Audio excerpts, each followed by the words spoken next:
वह एक युवा लड़की थी जिसकी सूती साड़ी कई जगहों से फट चुकी थी।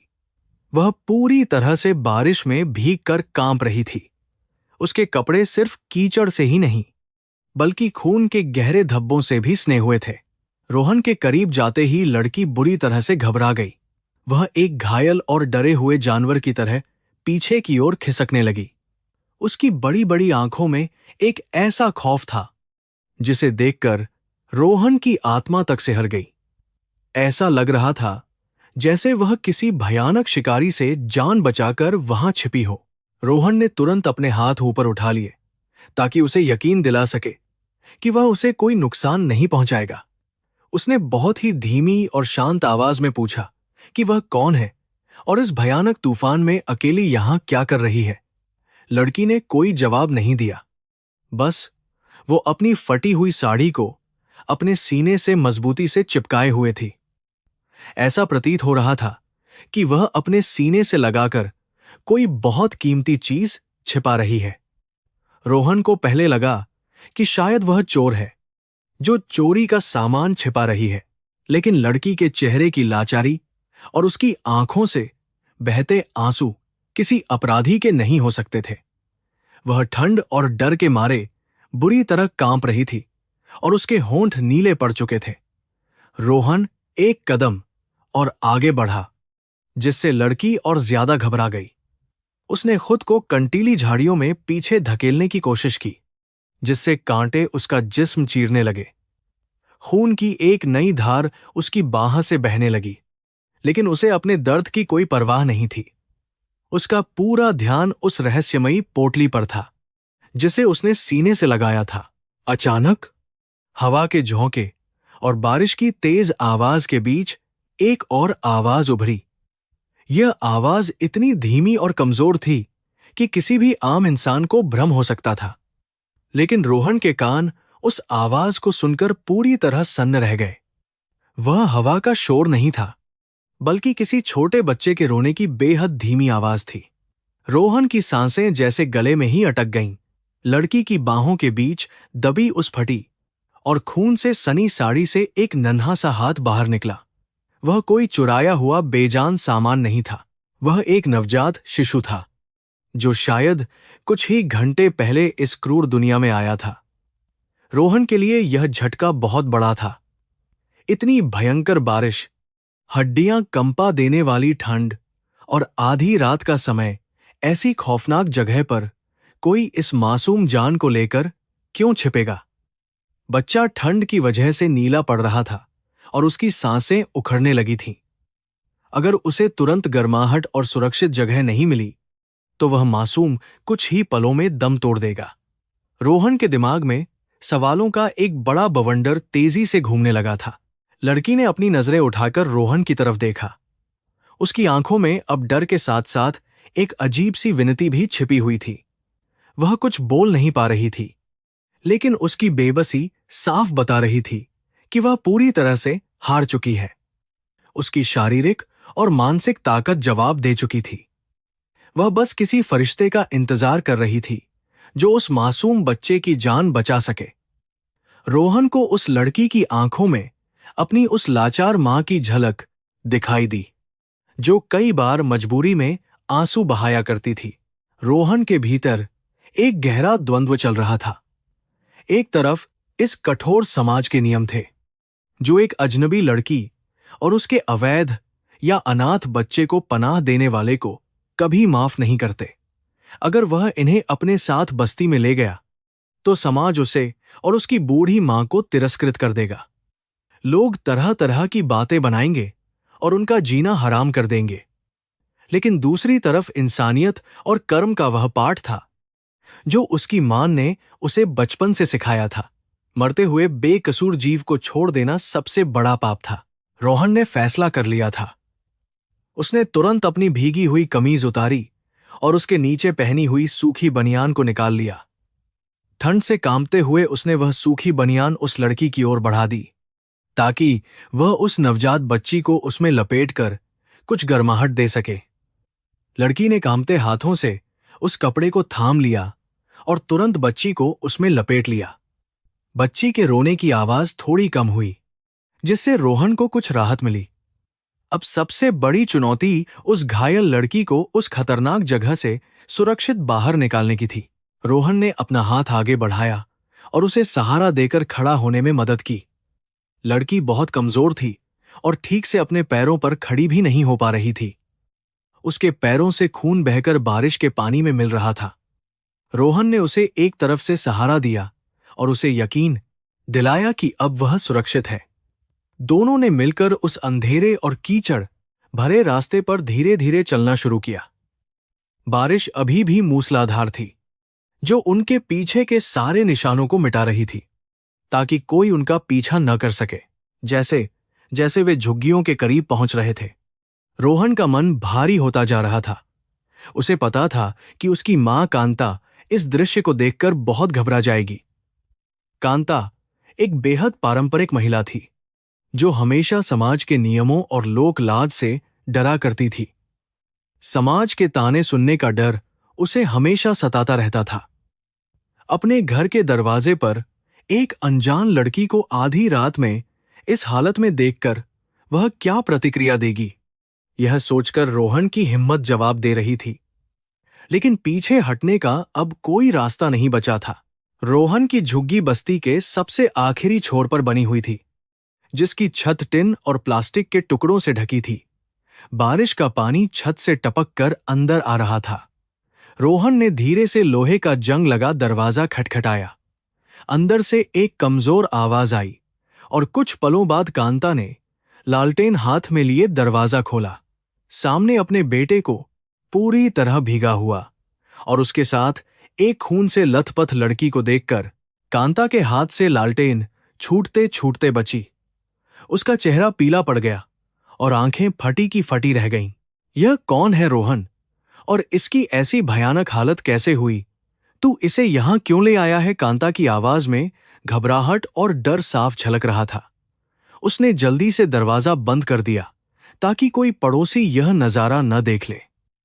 रोहन ने लड़की को एक पुरानी चारपाई पर बिठाया और अपनी मां को शांत करने की कोशिश की। उसने बताया कि यह उसे झाड़ियों में मरने की हालत में मिली है। तभी कांता की नजर उस लड़की की गोद में लिपटे हुए उस छोटे से कपड़े पर पड़ी, जो अब हिल रहा था। कांता ने पास जाकर कपड़े को थोड़ा सा हटाया और अंदर का दृश्य देखकर वह पीछे की तरफ लड़खड़ा गई। एक नवजात बच्ची, जिसकी सांसें बहुत धीमी चल रही थीं। हे भगवान, यह तो एक नवजात बच्ची है। बेटा, तूने यह क्या मुसीबत मोल ले ली है? यह समाज हमें जिंदा नहीं छोड़ेगा। लोग तरह तरह के इल्जाम लगाएंगे कि यह पाप किसका है। कांता रोते हुए और अपने सिर पर हाथ मारते हुए बोली। उसे लगा जैसे उनके छोटे से घर पर आसमान टूट पड़ा हो।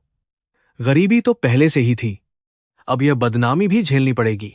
रोहन ने अपनी मां के कंधे पकड़े और उनकी आंखों में देखते हुए दृढ़ता से कहा, मान, क्या समाज के इस झूठे डर से हम इस बच्ची को मरने के लिए छोड़ देते? आपने ही तो मुझे सिखाया था कि किसी की जान बचाना सबसे बड़ा धर्म है। इंसानियत से बढ़कर कोई समाज नहीं होता। बेटे की इन सच्ची और मजबूत बातों ने कांता के मन को अंदर तक झकझोर दिया। एक मां का दिल आखिर एक बच्चे की तकलीफ को कैसे नजरअंदाज कर सकता था? उसने एक गहरी सांस ली और अपने डर को एक तरफ रख दिया।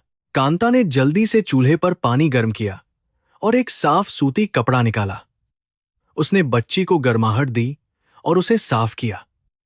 बच्ची की सांसें अब कुछ सामान्य होने लगी थीं और उसके रोने की आवाज में भी जान आ गई थी। इस बीच रोहन ने लड़की के घावों को पानी से धोया और उन पर हल्दी का लेप लगाया। लड़की की आंखें अब भी खौफ से भरी थीं, लेकिन रोहन और कांता के इस अपनेपन ने उसे थोड़ा सुकून जरूर दिया था। वह लगातार बच्ची की ओर देख रही थी, मानो वही उसकी दुनिया हो। बाहर तूफान थमने का नाम नहीं ले रहा था और अंदर एक नया तूफान जन्म ले चुका था। लड़की बहुत कमजोर थी और उसे तेज बुखार चढ़ने लगा था। कांता ने उसे गर्म दूध पीने को दिया, जिसे पीते ही वह निढाल होकर सो गई। रोहन फर्श पर एक चटाई बिछाकर लेट गया, लेकिन उसकी आंखों में नींद नहीं थी। वह सोच रहा था कि सुबह होने पर जब बस्ती के लोगों को इस बारे में पता चलेगा तो क्या होगा। यह लड़की कौन है और इसे इतनी बेदर्दी से किसने मारा है? यह रहस्य गहराता जा रहा था। उसे एहसास हो गया था कि इस अनजान लड़की और बच्ची को पनाह देकर उसने एक बहुत बड़े खतरे को निमंत्रण दे दिया है। भारत के इस हिस्से में, जहां जात पात और अमीरी गरीबी की खाई बहुत गहरी है, वहां एक दलित या गरीब का किसी मामले में पड़ना मौत को दावत देने जैसा है। लेकिन रोहन को अपने फैसले पर कोई पछतावा नहीं था। उसने अपनी आंखें बंद की और ईश्वर से प्रार्थना की कि वह कल सुबह आने वाली नई चुनौतियों का सामना करने की ताकत दे। यह एक लंबी और भयानक लड़ाई की शुरुआत मात्र थी। सुबह की पहली किरण के साथ ही कानपुर की मलिन बस्ती में चहल पहल शुरू हो गई थी। रात भर चले भीषण तूफान ने बस्ती की कच्ची सड़कों को कीचड़ और गंदगी से भर दिया था। रोहन की झोपड़ी के बाहर पानी भरा था, लेकिन उसके मन में एक अलग ही उथल पुथल मची हुई थी। सूरज की रोशनी टिन की छत से छन कर अंदर आ रही थी, जहां वह अनजान लड़की अब भी गहरी नींद में थी। उसके माथे पर पसीने की बूंदें चमक रही थीं और बुखार की तपिश अभी पूरी तरह से कम नहीं हुई थी। नवजात बच्ची उसके सीने से चिपकी शांति से सो रही थी। कांता रात भर सो नहीं पाई थी। उसकी आंखों के नीचे काले घेरे पड़ गए थे और चेहरे पर गहरी चिंता की लकीरें साफ दिखाई दे रही थी। वह बार बार दरवाजे की झिरी से बाहर झांक रही थी। उसे डर था कि कहीं पड़ोस की औरतें पानी भरने के बहाने उनके घर की तरफ न आ जाएं।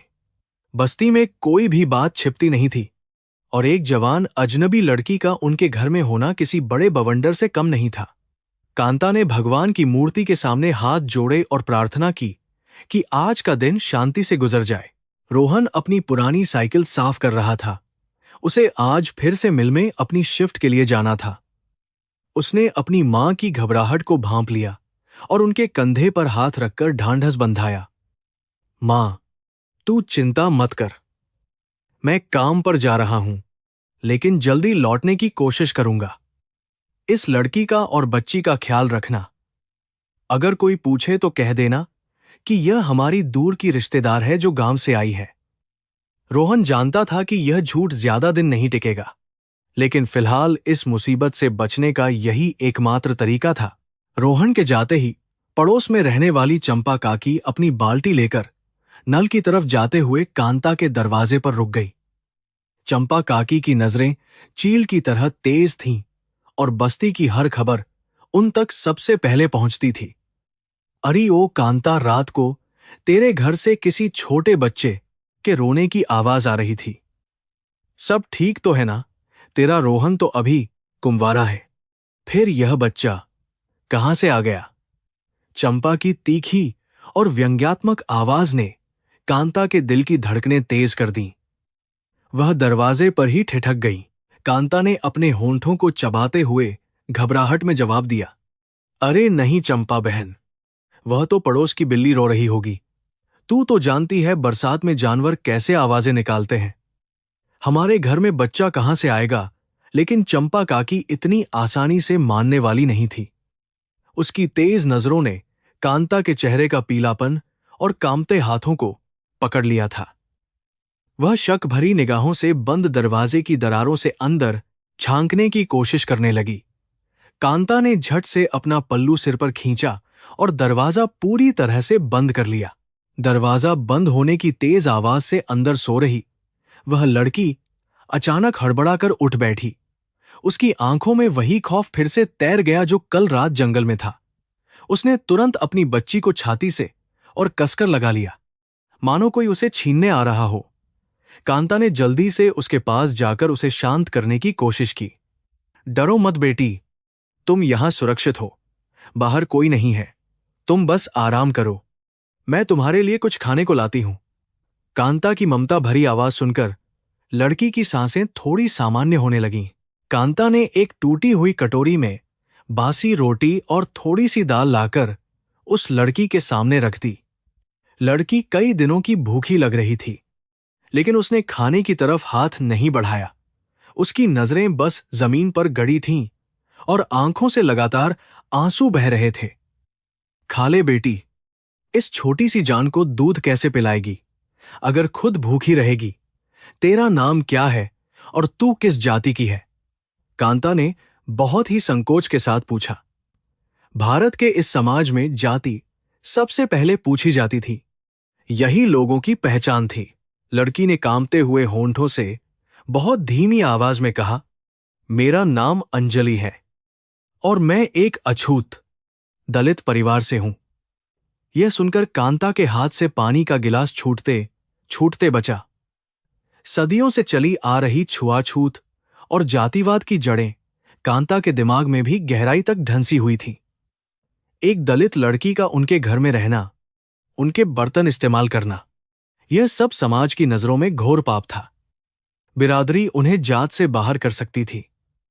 कांता का पूरा शरीर डर और पुरानी मान्यताओं के बोझ तले कांपने लगा था। कांता ने पीछे हटकर एक लंबी सांस ली।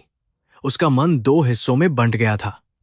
एक तरफ सदियों पुरानी वह परंपरा थी जो उसे एक दलित लड़की को छूने से रोक रही थी, और दूसरी तरफ वह इंसानियत थी जो लाचार मां और उसके बच्चे को तड़पते हुए नहीं देख सकती थी। बच्ची भूख के मारे धीमी आवाज में रोने लगी थी। उस मासूम की रुलाई ने कांता के अंदर की ममता को फिर से जगा दिया। उसने भगवान से क्षमा मांगी और जाति पाति के उस झूठे अभिमान को एक पल के लिए पूरी तरह दरकिनार कर दिया। दोपहर होते होते बस्ती में यह खबर आग की तरह फैल गई कि रोहन के घर में कोई अजनबी औरत छिपी हुई है। चंपा काकी ने अपनी कल्पना शक्ति का पूरा इस्तेमाल करते हुए इस खबर में मिर्च मसाला लगाकर सबको सुना दिया था। पनघट पर पानी भरती औरतों की कानाफूसी तेज हो गई थी। सुना है रोहन किसी शहर की आवारा लड़की को भगा लाया है। जरूर वह कोई पाप की गठरी साथ लाई होगी। इन गरीबों का कोई ईमान धर्म नहीं होता, एक मोटी औरत ने ताना मारते हुए कहा। समाज की ये बातें जहर के समान थीं जो चुपचाप फैल रही थी। शाम ढलते ही बस्ती के कुछ बुजुर्ग और प्रभावशाली लोग रोहन के घर के बाहर इकट्ठा होने लगे। बस्ती का मुखिया रामदीन अपनी लाठी थकथकाते हुए सबसे आगे खड़ा था। उसका चेहरा गुस्से से लाल था। कांता, बाहर निकल और बता कि तेरे घर में कौन है। हमने सुना है कि तूने किसी अछूत और पापी औरत को अपने घर में पनाह दी है। हमारे मोहल्ले को अपवित्र करने की तुम्हारी हिम्मत कैसे हुई? रामदीन की कड़कदार और धमकाती हुई आवाज सुनकर झोपड़ी के अंदर बैठी कांता और अंजलि दोनों ही डर के मारे बुरी तरह सिहर उठी थीं। उसी समय रोहन अपनी साइकिल से वापस लौटा। अपने घर के बाहर इतनी बड़ी भीड़ और मुखिया को देखकर उसका माथा ठनका। उसने तुरंत साइकिल एक तरफ खड़ी की और भीड़ को चीरता हुआ अपनी मां के सामने आकर खड़ा हो गया। दिन भर की थकान के बावजूद उसकी आंखों में एक अजीब सी चमक और निडरता थी। क्या बात है मुखिया जी, आप सब हमारे गरीब के दरवाजे पर इस तरह क्यों खड़े हैं? मेरी मां को क्यों डरा रहे हैं? रोहन ने अपनी आवाज को शांत लेकिन बेहद सख्त रखते हुए उन सभी से सीधा सवाल किया। रामदीन ने अपनी लाठी जमीन पर जोर से पटकी और क्रोधित होकर बोला, हमसे सवाल मत कर रोहन। हमें पता चला है कि तू कल रात किसी आवारा और नीच जात की लड़की को उठाकर लाया है, जिसके साथ एक नाजायज बच्चा भी है। यह हमारी बस्ती है, कोई अनाथालय या पापियों का अड्डा नहीं। तुझे उस कलंकिनी को अभी के अभी यहां से धक्के मारकर बाहर निकालना होगा। अगर तूने ऐसा नहीं किया तो हम तुम्हारा हुक्का पानी बंद कर देंगे और तुम्हें इस बस्ती से हमेशा के लिए निकाल देंगे। भीड़ ने मुखिया की बातों का जोर शोर से समर्थन किया। रोहन ने गहरी सांस ली और भीड़ की तरफ मुड़कर देखा। उन चेहरों में उसे कोई हमदर्दी नजर नहीं आ रही थी, सिर्फ नफरत और खोखला अहंकार था। मुखिया जी, वह कोई आवारा या कलंकिनी नहीं है। वह एक मजबूर और घायल इंसान है जिसे कल रात मैंने मरने से बचाया है। क्या किसी की जान बचाना पाप है? आप सब भगवान की पूजा करते हैं, धर्म की बातें करते हैं, लेकिन जब एक लाचार को मदद की जरूरत पड़ी तो आपकी इंसानियत कहां मर गई? रोहन के इन तीखे सवालों ने भीड़ में एक पल के लिए सन्नाटा ला दिया। लेकिन समाज की जड़ें इतनी आसानी से नहीं हिलती। चंपा काकी भीड़ से आगे आई और ताना मारते हुए बोली, तू हमें धर्म मत सिखा। छोकरे जो लड़की आधी रात को जंगल में बच्चे के साथ मिले, वह शरीफ घर की नहीं हो सकती। जरूर इसने कोई काला काम किया होगा। हम अपने बच्चों को इस गंदगी के साए में नहीं पाले। इसकी परछाई भी हमारे घरों को अपवित्र कर देगी। इसे अभी यहां से निकालो, वरना हम खुद अंदर घुसकर इसे घसीटते हुए बाहर फेंक देंगे। भीड़ का गुस्सा फिर से भड़क उठा और वे आगे बढ़ने लगे। रोहन ने दरवाजे के सामने अपने दोनों हाथ फैला दिए और एक चट्टान की तरह खड़ा हो गया। अगर किसी ने भी मेरे घर के अंदर कदम रखने की कोशिश की तो मुझसे बुरा कोई नहीं होगा। यह मेरा घर है और मैं तय करूंगा कि यहां कौन रहेगा। उस लड़की की नसों में भी वही खून बह रहा है जो आप सबके अंदर है। अगर भगवान ने उसे नीच जात का बनाया है तो यह उसका फैसला है, आपका नहीं। मैं एक बीमार औरत और नवजात बच्ची को इस अंधेरी रात में मरने के लिए बाहर नहीं निकालूंगा। रोहन की इस बगावत को देखकर कांता अब और अंदर नहीं रह सकी। वह कांपते कदमों से बाहर आई और रोहन का हाथ पकड़ लिया। उसकी आंखों में आंसू थे। मुखिया जी, मेरे बेटे को माफ कर दीजिए। यह नासमझ है। हम उस लड़की को सुबह होते ही कहीं दूर छोड़ आएंगे। बस आज रात के लिए उसे यहां रहने दीजिए। बच्ची बहुत छोटी है और बाहर बहुत ठंड है। भगवान के लिए हम पर थोड़ी दया कीजिए। कांता ने अपने हाथ जोड़ लिए थे। वह किसी भी तरह अपने बेटे को समाज के कोप से बचाना चाहती थी। रामदीन ने कांता के आंसुओं को कोई तवज्जो नहीं दी।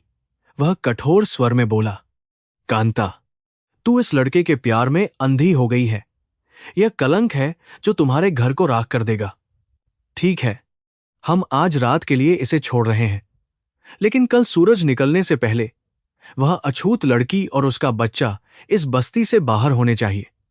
अगर कल सुबह वह हमें यहां दिखी तो हम तुम्हारी झोपड़ी को आग लगा देंगे और तुम्हें भी जात से बाहर कर देंगे। यह चेतावनी देकर मुखिया और भीड़ धीरे धीरे वहां से बिखर गई। भीड़ के जाने के बाद रोहन और कांता अंदर आए। अंजलि दरवाजे के पीछे खड़ी सब कुछ सुन रही थी। उसकी आंखों से आंसुओं की धारा बह रही थी और वह बुरी तरह कांप रही थी। मुझे माफ कर दीजिए रोहन बाबू, मेरी वजह से आपको इतनी झिल्लत सहनी पड़ रही है। मैं पनौती हूं। मैं अभी अपनी बच्ची को लेकर यहां से चली जाती हूं।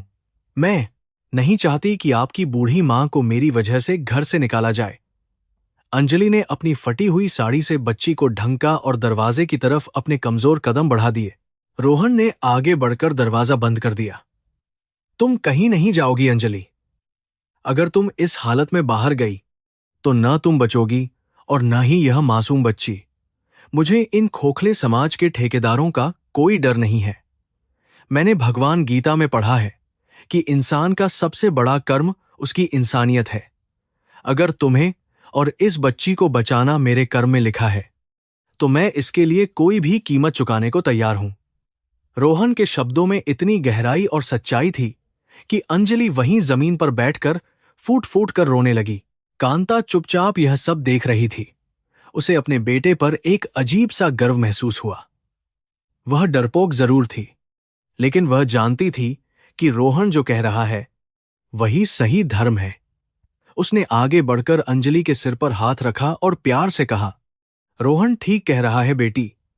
समाज तो हमेशा से ही कमजोरों को दबाता आया है। तू चिंता मत कर, हम तुझे कहीं नहीं जाने देंगे।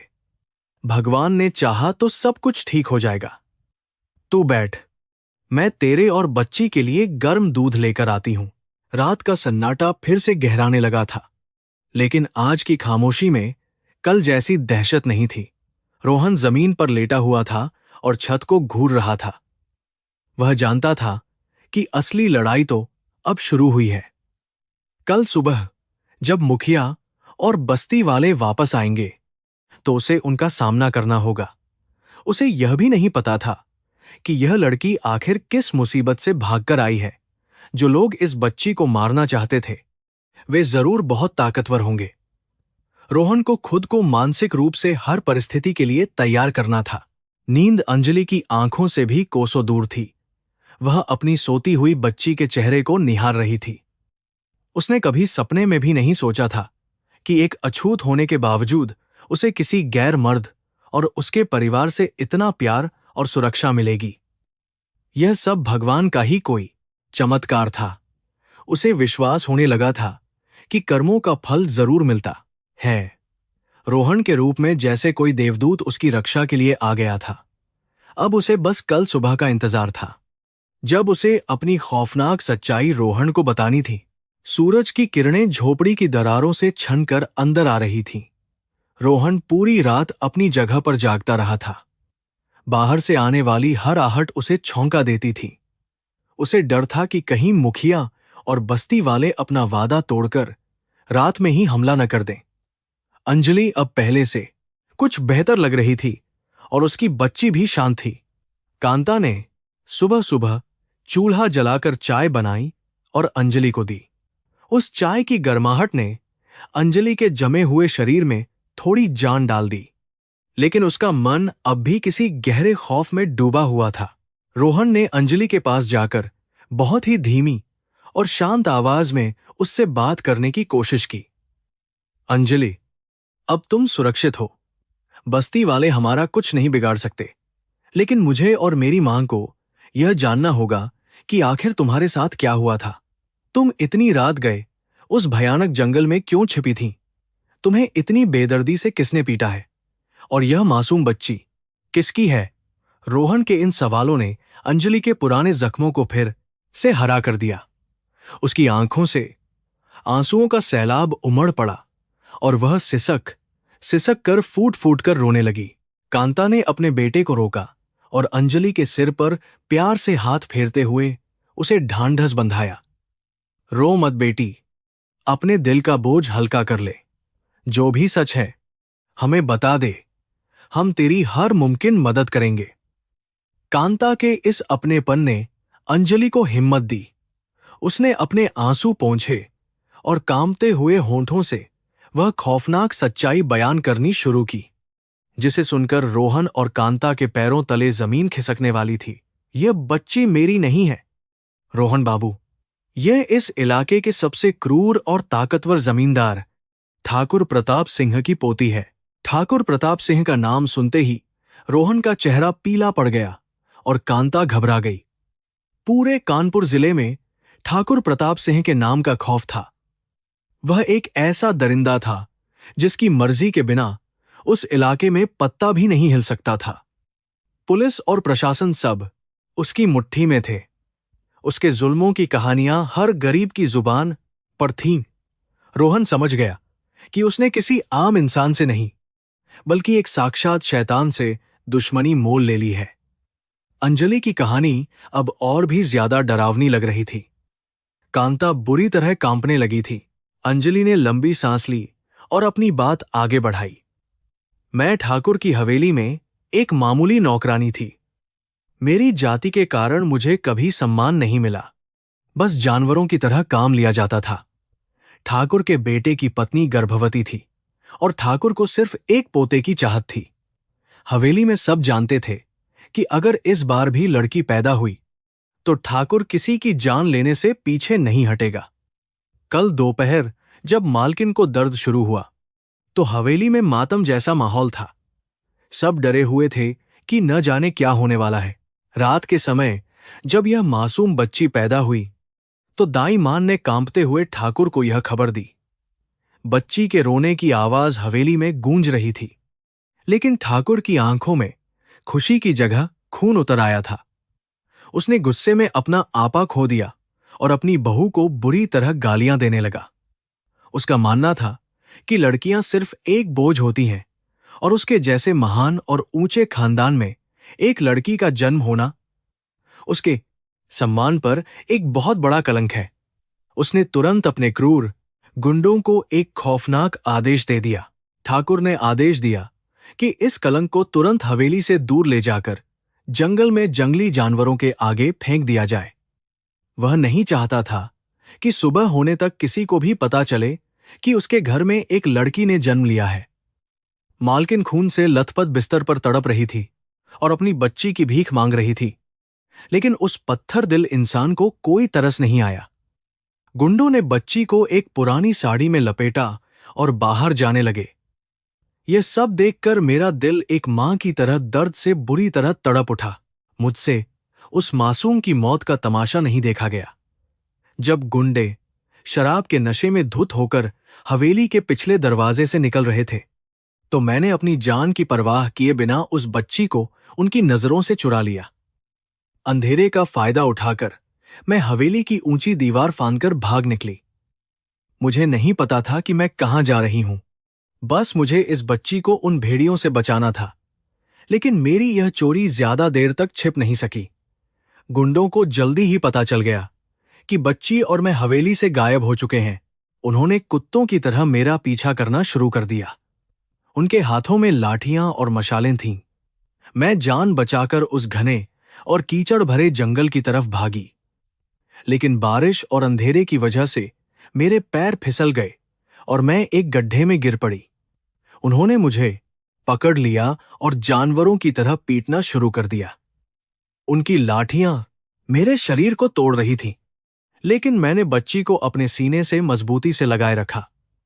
मैं जानती थी कि अगर मेरे हाथ ढीले पड़े तो वे इस मासूम को वहीं जमीन पर पटक कर बेरहमी से मार डालेंगे। मेरे शरीर से खून बह रहा था और दर्द के मारे मेरी चीखें निकल रही थीं। लेकिन उस तूफान की आवाज में मेरी चीखें दब गईं। जब वे मुझे अधमरा समझकर बच्ची को छीनने के लिए आगे बढ़े, तो अचानक बिजली कड़की। उस रोशनी में उन्हें कुछ जंगली कुत्ते अपनी तरफ आते दिखे। वे डर गए और मुझे वहीं मरने के लिए छोड़कर भाग गए। मैंने अपनी आखिरी बची हुई ताकत बटोरी और रेंगते हुए उन कंटीली झाड़ियों में छिप गई। मैं मौत का इंतजार कर रही थी। तभी भगवान ने आपको वहां भेज दिया, रोहन बाबू, अंजलि ने रोते हुए कहा। अंजलि की यह भयानक कहानी सुनकर रोहन की आंखें गुस्से से लाल हो गई थीं। उसके अंदर का खून खौल रहा था। एक तरफ समाज के वे ऊंचे लोग थे जो खुद को धर्म और मर्यादा का रक्षक मानते थे, लेकिन असल में वे हैवानियत की सारी हदें पार कर चुके थे। एक नवजात बच्ची को सिर्फ इसलिए मार देना क्योंकि वह लड़की है, यह रोहन की समझ से परे था। वह अपने गुस्से को काबू नहीं कर पा रहा था। उसने अपने हाथ की मुट्ठी कस ली और कसम खाई कि वह इस बच्ची को किसी भी कीमत पर बचाएगा। कांता के चेहरे का रंग पूरी तरह उड़ चुका था। वह तो पहले सिर्फ अपनी बस्ती के मुखिया और समाज के तानों से डर रही थी, लेकिन अब तो मौत साक्षात उनके दरवाजे पर खड़ी थी। ठाकुर के गुंडे किसी भी वक्त उन्हें ढूंढते हुए यहां पहुंच सकते थे। बेटा, हमने यह क्या मुसीबत मोल ले ली। ठाकुर हमें जिंदा जला देगा। हम गरीब लोग हैं, हमारा इस दुनिया में कोई सहारा नहीं है। हमें इस लड़की और बच्ची को कहीं दूर पुलिस थाने में छोड़ आना चाहिए। हम इस शैतान से नहीं लड़ सकते, कांता ने कांपती आवाज में कहा। रोहन ने अपनी मां की आंखों में देखते हुए दृढ़ता से कहा, मान, पुलिस भी ठाकुर की जेब में है। अगर हम इन्हें पुलिस के हवाले करेंगे तो वे इन्हें सीधे ठाकुर के गुंडों को सौंप देंगे। हम ऐसा नहीं कर सकते। इस बच्ची ने हमारे घर में पनाह ली है। यह भगवान की मर्जी है। क्या तुम चाहती हो कि हम इस मासूम को मौत के मुंह में धकेल दें? तुमने हमेशा कहा है कि कर्म ही इंसान का असली धर्म होता है। आज हमारा कर्म इस बच्ची की रक्षा करना है, चाहे इसके लिए जान ही क्यों न देनी पड़े। कांता चुप हो गई। वह जानती थी कि उसका बेटा सही कह रहा है, लेकिन एक मां का दिल अपने बच्चे की जान खतरे में देखकर कैसे शांत रह सकता था। अंजलि भी इस बहस को सुनकर खुद को अपराधी मान रही थी। मां जी ठीक कह रही हैं रोहन बाबू, मेरे कारण आप दोनों की जान खतरे में है। मैं कल रात ही मर जाती तो अच्छा था। अब मैं और मुसीबत नहीं बढ़ाना चाहती। मुझे जाने दीजिए। अंजलि ने उठने की कोशिश की, लेकिन कमजोरी के कारण वह वापस चारपाई पर गिर पड़ी और दर्द से कराह उठी। रोहन ने उसे वापस लिटाया और कड़े शब्दों में कहा, तुम कहीं नहीं जाओगी जब तक मेरे शरीर में एक भी कतरा खून है। ठाकुर का कोई भी गुंडा तुम तक नहीं पहुंच सकता। यह लड़ाई अब सिर्फ तुम्हारी नहीं, मेरी भी है। हम समाज के इस खोखलेपन और ठाकुर के इस जुल्म के सामने घुटने नहीं टेकेंगे। रोहन का यह संकल्प इतना मजबूत था कि अंजलि और कांता दोनों के पास अब कहने के लिए कुछ नहीं बचा था। उन्हें अब बस आने वाले उस भयानक तूफान का इंतजार करना था जो उनके जीवन को हमेशा के लिए बदलने वाला था। दिन धीरे धीरे आगे बढ़ रहा था, लेकिन झोपड़ी के अंदर का समय जैसे रुक सा गया था। रोहन ने आज मिल जाने का इरादा छोड़ दिया था। वह जानता था कि ठाकुर के आदमी अंजलि को ढूंढने के लिए पागलों की तरह पूरे इलाके की खाक छान रहे होंगे। वह अपनी मां और अंजलि को अकेला नहीं छोड़ सकता था। उसने घर के दरवाजे और खिड़कियों को मजबूती से बंद कर दिया। उसने पास में पड़ी एक पुरानी कुल्हाड़ी को अपने बिस्तर के पास रख लिया। वह हर पल सतर्क था और किसी भी खतरे के लिए पूरी तरह तैयार बैठा था। बस्ती में भी एक अजीब सी शांति छाई हुई थी। कल रात जो लोग रोहन के घर के बाहर हंगामा कर रहे थे, वे आज पूरी तरह से गायब थे। शायद उन्हें भी इस बात की भनक लग गई थी कि मामला कुछ ज्यादा ही गंभीर है। दोपहर के समय चंपा काकी का बेटा रमेश दौड़ता हुआ रोहन की झोपड़ी के पास आया। उसने धीरे से दरवाजा खटखटाया और घबराई हुई आवाज में बोला, रोहन भाई, दरवाजा मत खोलना, बस मेरी बात सुनो। बस्ती के बाहर कुछ बहुत खतरनाक लोग घूम रहे हैं। वे किसी लड़की और नवजात बच्चे की तलाश कर रहे हैं। रमेश की बात सुनकर रोहन के कान खड़े हो गए। वे लोग कौन हैं रमेश? क्या उन्होंने तुम्हें कुछ बताया?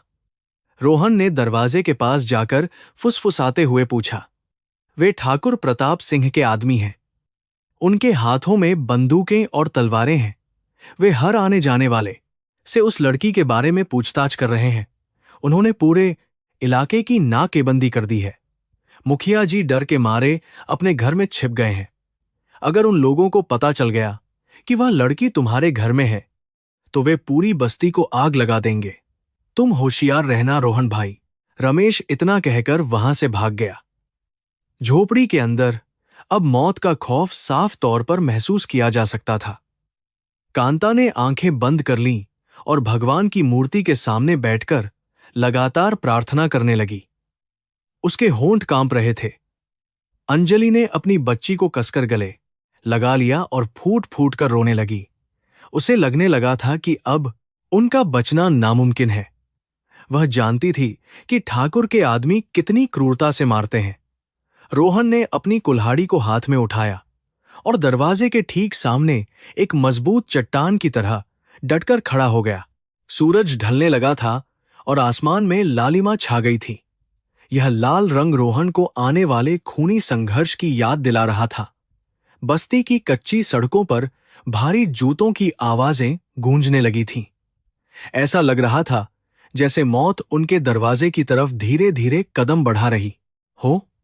रोहन ने अपनी मां को इशारा किया कि वह अंजलि और बच्ची को लेकर झोपड़ी के सबसे अंधेरे कोने में छिप जाए।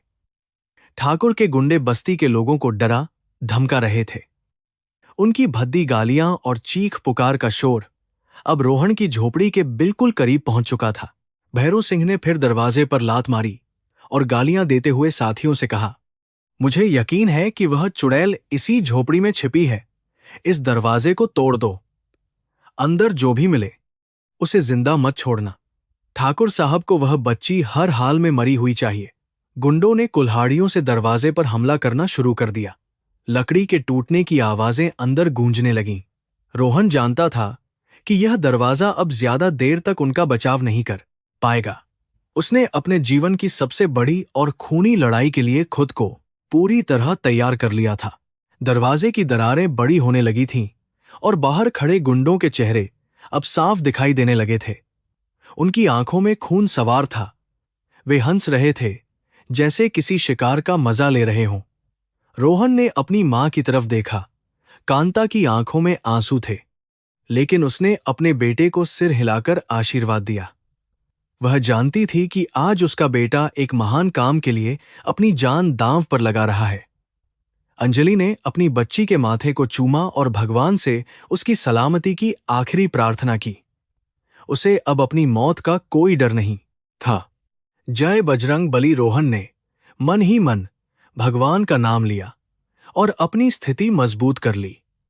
जैसे ही दरवाजे का एक बड़ा हिस्सा टूटकर नीचे गिरा, भैरव सिंह का खूंखार चेहरा सामने आ गया। उसने अपनी चमकती हुई तलवार हवा में लहराई और एक दरिंदे की तरह मुस्कुराया। तो तू है वह बेवकूफ जिसने ठाकुर की शिकार को पनाह दी है। आज तेरी लाश भी इस कीचड़ में सड़ेगी। भैरव सिंह ने झोपड़ी के अंदर कदम रखा। मौत अब उनके बिल्कुल सामने खड़ी थी और बचने का कोई रास्ता नहीं था। यह उस भयानक रात का सबसे खौफनाक पल था। भैरव सिंह के भारी कदमों ने झोपड़ी की कच्ची जमीन को मानो हिलाकर रख दिया था। उसके पीछे 3 और खूंखार गुंडे अंदर घुस आए, जिनकी आंखों में खून और हाथों में नंगी तलवारें चमक रही थीं। टूटे हुए दरवाजे के बाहर पूरी बस्ती में एक खौफनाक सन्नाटा छा गया था। जिन पड़ोसियों ने कल रात रोहन को बस्ती से निकालने की धमकी दी थी, वे आज अपने घरों के दरवाजे अंदर से मजबूती से बंद करके छिप गए थे। कोई भी ठाकुर प्रताप सिंह के इन हत्यारे गुंडों का सामना करने की हिम्मत नहीं जुटा पा रहा था। रोहन अपनी कुल्हाड़ी को मजबूती से थामे हुए उनके सामने एक चट्टान की तरह खड़ा था। उसने अपनी मां और अंजलि को अपने पीछे छिपा लिया था। भैरव सिंह ने पूरे कमरे पर एक नजर दौड़ाई और उसकी भयानक हंसी झोपड़ी में गूंज उठी। अरे ओ गरीब कीड़े, तेरी इतनी हिम्मत कैसे हुई कि तू ठाकुर प्रताप सिंह की शिकार को अपने इस गंदे घर में पनाह दे। तू शायद यह नहीं जानता कि ठाकुर की मर्जी के बिना इस इलाके में हवा भी नहीं चलती।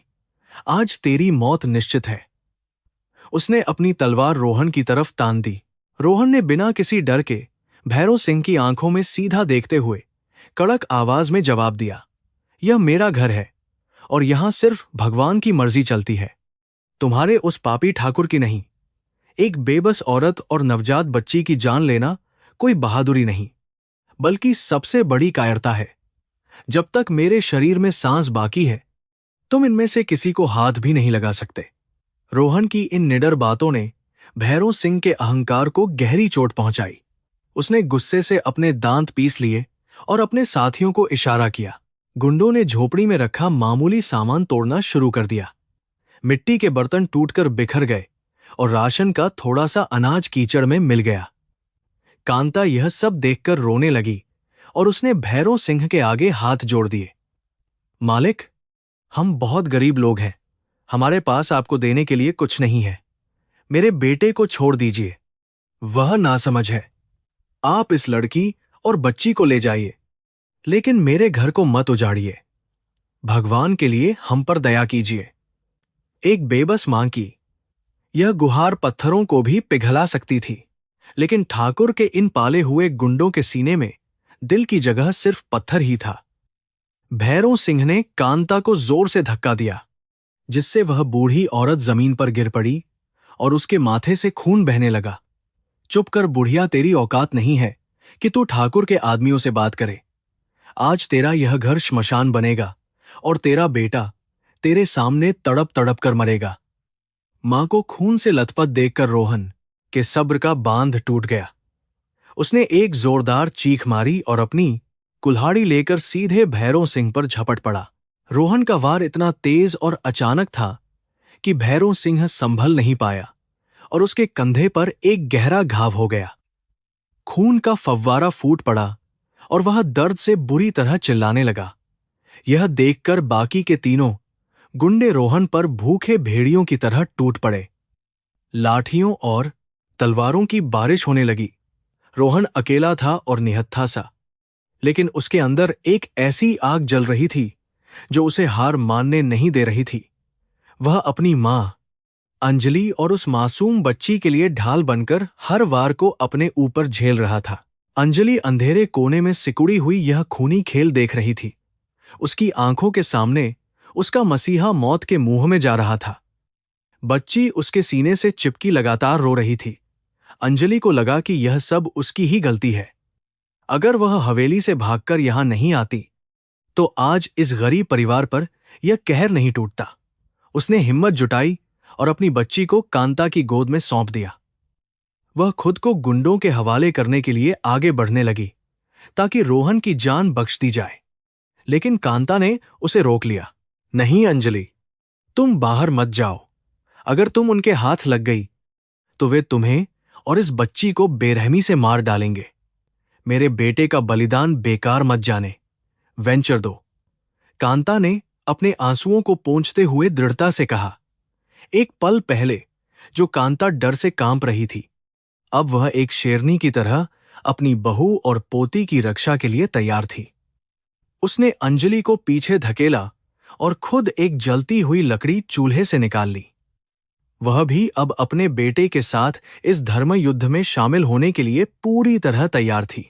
बाहर बस्ती का माहौल पूरी तरह से बदल चुका था। लोग अपने घरों की खिड़कियों से यह खौफनाक मंजर देख रहे थे। मुखिया रामदीन भी अपने दरवाजे की झिरी से सब कुछ देख रहा था। उसके अंदर का इंसान अभी पूरी तरह से मरा नहीं था। वह जानता था कि ठाकुर के आदमी बहुत क्रूर हैं और अगर आज उन्होंने रोहन को मार डाला तो कल वे किसी और गरीब को भी नहीं छोड़ेंगे। लेकिन ठाकुर का खौफ इतना गहरा था कि किसी के भी पैर आगे बढ़ने की हिम्मत नहीं कर रहे थे। सभी मूक दर्शक बने हुए थे। झोपड़ी के अंदर लड़ाई अब एकतरफा हो गई थी। गुंडों ने रोहन को बुरी तरह से घायल कर दिया था। उसके सिर से खून बहकर आंखों में जा रहा था, जिससे उसे देखने में तकलीफ हो रही थी। एक गुंडे ने पीछे से उसके पैर पर जोर से लाठी मारी, जिससे रोहन लड़खड़ाकर जमीन पर गिर पड़ा। भैरों सिंह ने अपना घाव दबाते हुए खौफनाक हंसी और रोहन की छाती पर अपना भारी जूता रख दिया। तेरी बहादुरी का नाटक खत्म हुआ। अब देख, मैं तेरी आंखों के सामने उस बच्ची के टुकड़े टुकड़े कैसे करता हूं। भैरों सिंह ने अपनी तलवार उठाई और उस अंधेरे कोने की तरफ बढ़ने लगा जहां कांता और अंजलि छिपी हुई थी। रोहन ने अपनी पूरी ताकत लगाकर भैरों सिंह का पैर पकड़ लिया, लेकिन एक दूसरे गुंडे ने उसके हाथों पर इतनी जोर से प्रहार किया कि उसकी हड्डियां चटकने की आवाज पूरे कमरे में गूंज उठी। रोहन दर्द से चीख पड़ा, लेकिन उसने हार नहीं मानी। वह घिसटता हुआ आगे बढ़ा और उसने फिर से गुंडों का रास्ता रोकने की कोशिश की। उसकी यह अदम्य इच्छा शक्ति देखकर गुंडे भी एक पल के लिए अंदर से हैरान रह गए थे। कांता ने जलती हुई लकड़ी को भैरों सिंह की तरफ घुमाया। पीछे हट जा, दरिंदे, अगर तूने एक कदम भी और आगे बढ़ाया तो मैं तुझे इसी आग में भस्म कर दूंगी। कांता की आंखों में एक मां का रौद्र रूप दिखाई दे रहा था। भैरों सिंह एक पल के लिए ठिठका, लेकिन फिर उसने जोर से ठहाका लगाया। अरे ओ बुढ़िया, तू इस छोटी सी लकड़ी से ठाकुर प्रताप सिंह के आदमियों को डरा रही है। आज तेरा और तेरी इस कुलटा का अंत निश्चित है। उसने अपनी तलवार से उस जलती हुई लकड़ी को झटके से दूर फेंक दिया। आग की वह लकड़ी सूखी घास से बनी छत के एक हिस्से पर जा गिरी और पलक झपकते ही वहां आग लग गई। झोपड़ी के अंदर धुआं भरने लगा और स्थिति और भी ज्यादा भयानक हो गई। नवजात बच्ची धुएं के कारण जोर जोर से खांसने लगी। अंजलि ने उसे अपनी साड़ी के पल्लू से पूरी तरह ढक लिया ताकि वह सांस ले सके। आग की लपटें तेजी से फैल रही थीं। गुंडों को भी अब लगने लगा था कि अगर वे ज्यादा देर तक अंदर रुके तो वे भी इस आग में जलकर खाक हो जाएंगे। उन्हें जल्दी करनी थी। भैरों सिंह ने अपने साथियों को बच्ची को छीनने का आदेश दिया। दो गुंडे कांता की तरफ झपटे और उन्होंने उस बूढ़ी औरत को बालों से पकड़कर जमीन पर पटक दिया। कांता दर्द से कराह उठी, लेकिन उसने अंजलि को अपने पीछे से नहीं हटने दिया। तीसरे गुंडे ने अंजलि के बाल पकड़े और उसे घसीटते हुए बाहर निकालने की कोशिश की। अंजलि ने अपनी बच्ची को सीने से इस कदर जकड़ रखा था जैसे वह उसकी आत्मा का हिस्सा हो। वह चीख चीख कर मदद की गुहार लगा रही थी, लेकिन बाहर खड़े समाज के कानों पर जूं नहीं रेंग रही थी। रोहन अपने टूटे हुए हाथों और लहूलुहान शरीर के साथ फिर से उठ खड़ा हुआ। उसने पास पड़ी हुई एक भारी ईंट उठाई और पूरी ताकत से उस गुंडे के सिर पर दे मारी जो अंजलि को घसीट रहा था। गुंडा लहूलुहान होकर वहीं जमीन पर गिर पड़ा। यह देखकर भैरों सिंह का गुस्सा 7वें आसमान पर पहुंच गया। उसने अपनी तलवार रोहन के पेट में उतारने के लिए हवा में उठाई। रोहन ने अपनी आंखें बंद कर लीं और अपनी आखिरी सांसों में भगवान को याद किया। उसे लगा कि अब उसका अंत और इस बच्ची की मौत निश्चित है। लेकिन तभी कुछ ऐसा हुआ जिसकी उम्मीद न तो रोहन को थी और न ही भैरों सिंह को। बाहर से एक जोरदार आवाज आई, रुक जाओ दरिंदों। यह आवाज मुखिया रामदीन की थी। वह अपनी लाठी लेकर दरवाजे के बाहर खड़ा था और उसके पीछे बस्ती के सैकड़ों लोग हाथों में लाठियां, डंडे, फावड़े और जलती हुई मशालें लिए खड़े थे। रोहन और कांता के बलिदान ने आखिरकार इस सोए हुए समाज की अंतरात्मा को झकझोर कर जगा दिया था। गरीबों का खून खौल चुका था और अब वे इन जालिम गुंडों के सामने झुकने को तैयार नहीं थे। रामदीन ने आगे बढ़कर कहा, ठाकुर का राज अपनी हवेली तक सीमित है। ये हमारी बस्ती है और यहां के लोग हमारा परिवार हैं। अगर तुमने रोहन या उस बच्ची को एक खरोंच भी पहुंचाई तो हम तुम सबको यहीं इसी आग में जिंदा जला देंगे। भीड़ ने एक स्वर में जोर से नारा लगाया। लोगों की आंखों में अब कोई डर नहीं था, बल्कि सदियों से दबे हुए गुस्से का एक ऐसा ज्वालामुखी फूट पड़ा था जिसे शांत करना अब किसी ठाकुर के बस की बात नहीं थी। गुंडे इस अचानक हुए बदलाव को देखकर पूरी तरह घबरा गए। भैरों सिंह ने देखा कि बाहर सैकड़ों की भीड़ है और वे सिर्फ 4 लोग हैं। वह समझ गया कि अगर उसने अब कोई गलती की तो यह भीड़ उन्हें जिंदा नहीं छोड़ेगी। उसने अपनी तलवार नीचे कर ली और अपने घायल साथी को उठाया। तुम लोगों ने ठाकुर प्रताप सिंह से दुश्मनी मोल लेकर अपनी मौत को बुलावा दिया है। इसका अंजाम बहुत बुरा होगा। एक एक को चुन चुन कर मारेंगे हम, भैरों सिंह ने धमकी देते हुए कहा और अपने आदमियों के साथ धीरे धीरे बाहर की तरफ खिसकने लगा। भीड़ ने उनके लिए एक रास्ता छोड़ दिया। गुंडों के जाते ही बस्ती के लोग झोपड़ी की आग बुझाने में लग गए। कुछ लोगों ने बाल्टियों से पानी लाकर आग पर डाला और कुछ ही देर में आग पूरी तरह बुझ गई। रमेश और कुछ अन्य नौजवान दौड़कर अंदर आए और उन्होंने लहूलुहान रोहन को सहारा देकर बाहर निकाला। रोहन की सांसें बहुत भारी चल रही थीं, लेकिन उसके चेहरे पर एक सुकून भरी मुस्कान थी। उसने अपनी जान दांव पर लगाकर न सिर्फ उस बच्ची को बचाया था, बल्कि पूरे समाज को एक नई दिशा और हिम्मत दी थी। यह उसकी सबसे बड़ी जीत थी। कांता और अंजलि भी बाहर आ गईं।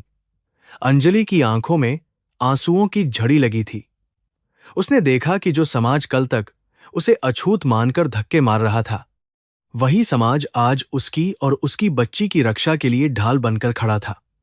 मुखिया रामदीन ने कांता के सामने हाथ जोड़कर माफी मांगी। हमें माफ कर दे कांता बहन, हम लोग डर के मारे अंधे हो गए थे। तेरे बेटे ने आज हमें इंसानियत का असली मतलब सिखाया है। आज से यह लड़की और यह बच्ची हमारी बस्ती की जिम्मेदारी हैं। हम ठाकुर से डटकर मुकाबला करेंगे। रोहन को पास के एक छोटे से क्लिनिक में ले जाया गया। डॉक्टर ने उसकी चोटों की मरहम पट्टी की और बताया कि उसकी हड्डियां टूट गई हैं, लेकिन उसकी जान को कोई खतरा नहीं है।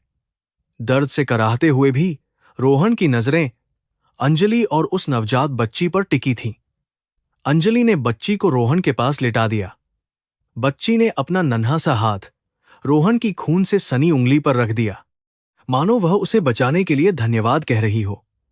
यह एक ऐसा दृश्य था जिसने वहां मौजूद हर इंसान की आंखों को नम कर दिया। रात बहुत गहरी हो चुकी थी, लेकिन कानपुर की इस गरीब बस्ती में आज कोई नहीं सोया था। जगह जगह अलाव जल रहे थे और लोग पहरा दे रहे थे।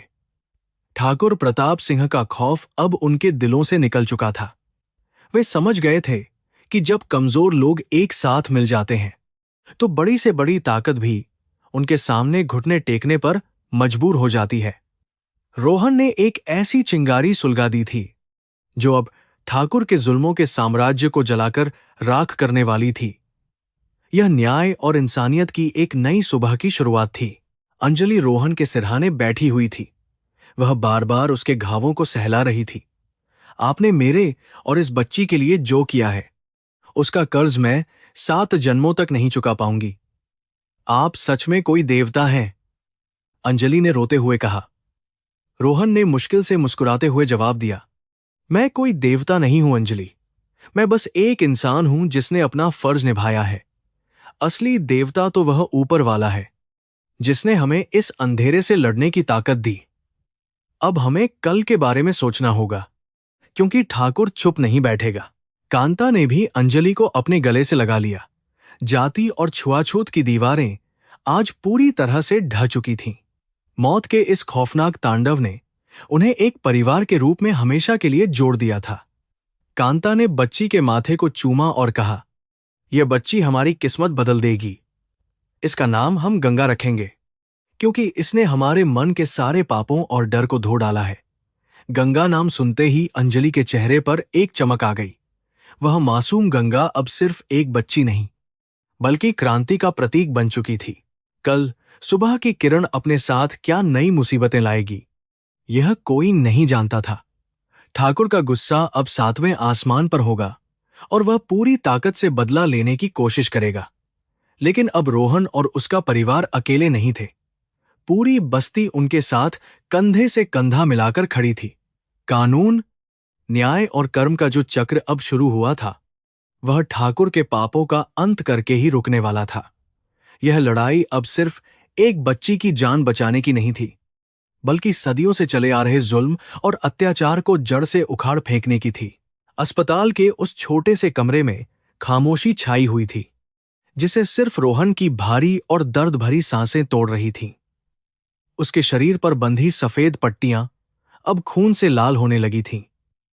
पसलियों में हुए फ्रैक्चर के कारण उसे हर सांस लेने में भयानक तकलीफ हो रही थी। अंजलि रोहन के बिस्तर के पास जमीन पर बैठी लगातार आंसू बहा रही थी। उसे लग रहा था कि यह खून और आंसू उसी के दुर्भाग्य का नतीजा है। कांता गंगा को सीने से लगाए एक कोने में चुपचाप खड़ी भगवान से अपने बेटे की जिंदगी की भीख मांग रही थी। रोहन ने बड़ी मुश्किल से अपनी आंखें खोली और अंजलि को रोते हुए देखा। उसने अपना कांपता हुआ हाथ आगे बढ़ाया और अंजलि के आंसुओं को पोंछने की कोशिश की। मत रो अंजलि, ये आंसू अब तुम्हारी कमजोरी नहीं बनने चाहिए। उसने धीमी लेकिन दृढ़ आवाज में कहा, मेरे शरीर से बहा हुआ यह खून बेकार नहीं जाएगा।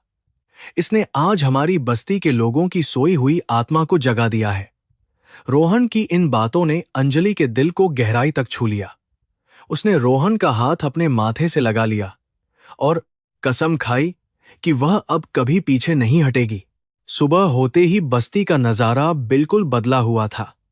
रात के खूनी संघर्ष ने लोगों के दिलों से ठाकुर प्रताप सिंह का पुराना खौफ मिटा दिया था। मुखिया रामदीन के नेतृत्व में नौजवानों ने बस्ती के चारों तरफ पहरा लगा दिया था। औरतों ने अपने घरों से लाठियां, लोहे की छड़ें और मिर्च पाउडर इकट्ठा कर लिया था। हर कोई जानता था कि कल रात जो हुआ वह सिर्फ एक शुरुआत थी। ठाकुर का अहंकार बड़ा था और वह अपनी हार का बदला लेने के लिए किसी भी हद तक जा सकता था। पूरी बस्ती अब एक किले में तब्दील हो चुकी थी। उधर ठाकुर प्रताप सिंह की आलीशान हवेली में खौफनाक सन्नाटा पसरा हुआ था। भैरव सिंह अपने घायल साथियों के साथ हवेली के आंगन में सिर झुकाए खड़ा था। ठाकुर अपनी मूंछों पर ताव देते हुए एक खूंखार शेर की तरह इधर उधर टहल रहा था। जब भैरव सिंह ने बताया कि बस्ती के मामूली कीड़ों ने उन पर हमला कर दिया और वे उस नवजात बच्ची को नहीं मार पाए, तो ठाकुर का चेहरा गुस्से से लाल हो गया। उसने पास रखी एक कांच की मेज को लात मारकर चकनाचूर कर दिया। उसके लिए यह अपमान उस बच्ची के जन्म से भी कहीं ज्यादा असहनीय था। तुम लोगों ने मेरी इज्जत मिट्टी में मिला दी। ठाकुर की दहाड़ से हवेली गूंज उठी। एक अछूत नौकरानी और कुछ भिखारियों ने मेरे आदमियों को भगा दिया। यह खबर अगर शहर में फैल गई तो मेरा क्या रुतबा रह जाएगा। मुझे वह चुड़ैल और वह बच्ची हर हाल में मरी हुई चाहिए। ठाकुर ने अपनी अलमारी खोली और अपनी पुश्तैनी दोनाली बंदूक निकाल ली। उसने अपने सभी गुंडों को तुरंत हवेली में इकट्ठा होने का फरमान सुना दिया। आज वह खुद उस बस्ती को राख करने और उन लोगों को सबक सिखाने जाने वाला था जिन्होंने उससे बगावत करने की जुर्रत की थी। दोपहर ढलते ढलते दर्जनों जीपों का एक बड़ा काफिला बस्ती की कच्ची सड़कों की तरफ तेजी से बढ़ने लगा। गाड़ियों के टायरों से उड़ने वाली धूल ने आसमान को ढक लिया था। जीपों में हथियारों से लैस ठाकुर के खतरनाक गुंडे बैठे हुए थे। इस बार वे किसी को भी डराने नहीं, बल्कि सीधे जान से मारने के इरादे से आए थे। बस्ती के बाहर पहरा दे रहे रमेश ने जब इस खौफनाक काफिले को अपनी तरफ आते देखा, तो उसने तुरंत खतरे की घंटी बजा दी। पूरे मोहल्ले में अफरा तफरी मच गई, लेकिन कोई भी अपनी जगह से पीछे भागने को तैयार नहीं था। अस्पताल से छुट्टी मिलने के बाद रोहन को वापस बस्ती लाया जा चुका था। खतरे की घंटी सुनकर वह अपने बिस्तर से उठ खड़ा हुआ। सीने में दर्द की भयंकर लहरें उठ रही थीं, लेकिन उसने चेहरे पर शिकन तक नहीं आने दी। अंजलि ने उसे रोकने की बहुत कोशिश की, लेकिन रोहन ने उसकी एक नहीं सुनी। उसने अपनी मां से गंगा को लिया और उसे प्यार से चूमकर वापस अंजलि को सौंप दिया। आज आर पार की लड़ाई है, या तो हम अपनी आजादी के साथ जिएंगे या फिर सम्मान के साथ मरेंगे, रोहन ने कहा और लड़खड़ाते कदमों से बाहर की तरफ निकल गया। ठाकुर की जीपें बस्ती के मुख्य चौराहे पर आकर रुक गईं। ठाकुर हाथ में अपनी बंदूक लिए नीचे उतरा और उसने हवा में एक जोरदार फायर किया। गोली की आवाज से पेड़ों पर बैठे पक्षी डरकर उड़ गए। पूरी बस्ती के लोग रामदीन की अगुवाई में एक मानव श्रृंखला बनाकर खड़े थे। उनके हाथों में सिर्फ लाठियां और पत्थर थे, लेकिन उनकी आंखों में मौत का कोई डर नहीं था। ठाकुर ने भीड़ को घूरते हुए अपनी भारी आवाज में कहा, तुम गंदे कीड़ों की इतनी हिम्मत कि तुम मेरे खिलाफ खड़े हो जाओ। उस बच्ची को मेरे हवाले कर दो, वरना सबको भून दूंगा। भीड़ को चीरता हुआ रोहन आगे आया। उसकी पट्टियों से अब भी खून रिस रहा था और उसका चेहरा पसीने से भीग चुका था। उसने ठाकुर की आंखों में सीधा देखा और निडरता से कहा, हम गरीब जरूर हैं ठाकुर, लेकिन हम कीड़े नहीं हैं। कीड़े तो तुम हो, जो एक नवजात बच्ची के खून के प्यासे हो। तुम्हारे पैसे और ताकत का खौफ अब हमें नहीं डरा सकता। अगर तुम्हें उस बच्ची तक पहुंचना है, तो तुम्हें हम सबके शवों के ऊपर से गुजरना होगा। रोहन की इस हिम्मत को देखकर ठाकुर के होश उड़ गए। उसने किसी को ऐसे बोलते नहीं सुना था। ठाकुर ने गुस्से में अपनी बंदूक रोहन के सीने पर तान दी। अंजलि यह दृश्य देखकर चीख पड़ी और गंगा को लेकर आगे आने लगी, लेकिन कांता ने उसे कसकर पकड़ लिया। बस्ती के लोगों ने अपने हथियार ऊपर उठा लिए और वे ठाकुर की तरफ एक कदम आगे बढ़ गए। रामदीन ने गरजते हुए कहा, गोली चलाकर देख ठाकुर, आज अगर रोहन को कुछ हुआ तो हम तुम्हारी बोटी बोटी काट देंगे। यह बस्ती अब तुम्हारी जागीर नहीं रही। हम तुम्हारे जुल्मों को सहते सहते थक चुके हैं। भीड़ का गुस्सा देखकर ठाकुर के गुंडे पीछे हटने लगे। उन्हें अपनी जान का खतरा महसूस होने लगा था। अचानक कांता भीड़ से बाहर आई। उसके हाथों में रोहन के खून से सने हुए वो कपड़े थे जो उसने कल रात पहने हुए थे। उसने वे खून से लथपथ कपड़े ठाकुर के पैरों में फेंक दिए। देख, इन कपड़ों को दरिंदे, यह मेरे बेटे का खून है जो तेरी क्रूरता की गवाही दे रहा है। एक मां की हाय तुझे कभी चैन से जीने नहीं देगी। तूने एक मासूम को मारने की कोशिश करके भगवान को चुनौती दी है। तेरे पाप का घड़ा भर चुका है और इसका हिसाब तुझे यहीं इसी जन्म में चुकाना होगा। कांता की आवाज में एक देवी का क्रोध झलक रहा था। खून से स्नेह उन कपड़ों को देखकर एक पल के लिए ठाकुर भी सिहर उठा। उसने कभी किसी औरत को अपने सामने इस तरह आंखें मिलाते और श्राप देते नहीं देखा था। भारत की धरती पर मां के श्राप को बहुत भयानक माना जाता है। ठाकुर का अहंकार टूट तो नहीं रहा था, लेकिन वह समझ गया था कि आज वह यहां खून खराबा करके आसानी से नहीं बच सकता। अगर उसने सैकड़ों लोगों को मारा तो सरकार और मीडिया इस मामले को दबा नहीं पाएंगे। उसके अपने राजनीतिक दुश्मन इस मौके का फायदा उठाकर उसे हमेशा के लिए खत्म कर देंगे। उसे अपनी चाल बदलनी ही होगी। ठाकुर ने अपनी बंदूक नीचे कर ली। उसने अपने गुंडों को जीप में वापस बैठने का इशारा किया। उसके चेहरे पर हार की खींच साफ दिखाई दे रही थी। तुम लोगों ने अपनी मौत का फरमान खुद लिखा है। ठाकुर ने दांत पीसते हुए रोहन से कहा, आज मैं जा रहा हूं, लेकिन याद रखना, यह लड़ाई अभी खत्म नहीं हुई है। मैं तुम सबको दाने दाने का मोहताज कर दूंगा। यह मेरी हवेली से चुराई हुई बच्ची है और इसे वापस ले जाना मेरा हक है। तुम सब बहुत जल्द अपने किए पर पछताओगे। ठाकुर ने एक आखिरी बार अंजलि की तरफ घूरा और जीप में बैठ गया। जैसे ही ठाकुर का काफिला धूल उड़ाता हुआ वहां से वापस लौटा, पूरी बस्ती में जीत की खुशी की लहर दौड़ गई। लोग खुशी से रोने लगे और एक दूसरे को गले लगाने लगे। यह उनकी सबसे बड़ी वैचारिक और मानसिक जीत थी। सदियों की गुलामी और खौफ को उन्होंने आज अपने पैरों तले रौंद दिया था। रोहन की हिम्मत जवाब दी गई और वह जमीन पर गिर पड़ा। अंजलि दौड़कर उसके पास आई और उसके सिर को अपनी गोद में रख लिया। उसके आंसुओं की बूंदें रोहन के चेहरे पर गिर रही थीं, लेकिन ये आंसू दुख के नहीं, बल्कि गहरी कृतज्ञता और प्रेम के थे। कांता ने पास आकर अपने बेटे के माथे को चूमा। उसे गर्व था कि उसने एक ऐसे बेटे को जन्म दिया है जो धर्म और इंसानियत के लिए किसी से भी टकरा सकता है। बस्ती की औरतें अब अंजलि और गंगा के पास आ गई थीं। जो औरतें कल तक अंजलि को अछूत समझकर दूर भाग रही थीं, आज वे उसे अपने घर की बेटी मानकर सम्मान दे रही थीं। किसी ने गंगा के लिए नए कपड़े लाकर दिए, तो किसी ने अंजलि को खाने की चीजें दी। समाज का यह बदलाव किसी चमत्कार से कम नहीं था। रोहन के खून ने सचमुच नई क्रांति को जन्म दिया था। रात के अंधेरे में बस्ती के लोग एक जगह इकट्ठा हुए। रामदीन ने एक छोटी सी सभा बुलाई थी। सबको पता था कि ठाकुर चुप नहीं बैठेगा। वह पुलिस और प्रशासन का इस्तेमाल करके उन्हें झूठे मुकदमों में फंसा सकता है। रोहन ने लेटे हुए ही लोगों को संबोधित किया, हमें अब चुप नहीं बैठना है। हमें ठाकुर के गुनाहों का पर्दाफाश करना होगा। हम शहर जाएंगे और मीडिया के सामने इस बच्ची की सच्चाई बताएंगे। हमें बड़े पुलिस अधिकारियों और समाज सेवकों से मदद मांगनी होगी। सत्य हमारे साथ है, इसलिए हमें डरने की जरूरत नहीं है। हम ठाकुर को अदालत में घसीटेंगे। रोहन की बातों से बस्ती वालों में एक नया जोश भर गया। पढ़े लिखे नौजवानों ने तय किया कि वे कल सुबह ही शहर जाकर मानवाधिकार कार्यकर्ताओं से संपर्क करेंगे।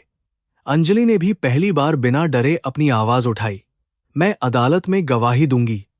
मैं बताऊंगी कि कैसे ठाकुर ने मुझे और मेरी बच्ची को मारने का हुक्म दिया था। मुझे अपनी जान की कोई परवाह नहीं है, बस इस बच्ची को इंसाफ मिलना चाहिए। अंजलि की बातों ने उसकी दृढ़ इच्छा शक्ति को दिखा दिया था। वह अब डरी हुई नौकरानी नहीं, बल्कि अपने हक के लिए लड़ने वाली एक बहादुर मां बन चुकी थी। अगले कुछ दिन बेहद तनावपूर्ण थे। ठाकुर ने सच में बस्ती का पानी और बिजली कटवा दी। राशन की दुकानों वालों को बस्ती में सामान बेचने से रोक दिया गया। लोग भूखे प्यासे रहने लगे, लेकिन किसी ने भी हार फुल मानी। उन्होंने आपस में अपना राशन बांटा और दूर के कुएं से पानी भरकर लाए। रोहन के दर्द में अंजलि ही उसका एकमात्र सहारा थी। वह रात दिन उसकी सेवा करती, उसे दवा खिलाती और उसके घावों पर लेप लगाती। इस मुश्किल घड़ी में उन दोनों के बीच एक ऐसा पवित्र रिश्ता पनपने लगा था जिसे शब्दों में बयां करना मुश्किल था। वे एक दूसरे के पूरक बन गए थे। एक रात अंजलि रोहन के पैरों के पास बैठी थी। झोपड़ी में एक छोटा सा दिया जल रहा था, जिसकी रोशनी उनके चेहरों पर पड़ रही थी। अंजलि ने अपनी नजरें झुकाते हुए कहा, आपने मेरे लिए जो खून बहाया है वह मेरे जीवन का सबसे बड़ा कर्ज है। मुझे समझ नहीं आता कि भगवान ने मुझे इतना दुख क्यों दिया, लेकिन फिर मुझे लगता है कि शायद आपको मेरे जीवन में भेजने के लिए ही यह सब हुआ था। रोहन ने धीरे से उसका हाथ पकड़ लिया। दुख हमें मजबूत बनाता है अंजलि। तुम्हारे आने से मेरे जीवन को नया मकसद मिल गया है। कांता दरवाजे पर खड़ी उन दोनों को देख रही थी।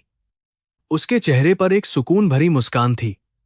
वह समझ चुकी थी कि रोहन और अंजलि का रिश्ता अब सिर्फ एक रक्षक और शरणार्थी का नहीं रहा। वे दोनों एक ही दर्द और संघर्ष की भट्टी में तपकर एक हो चुके थे।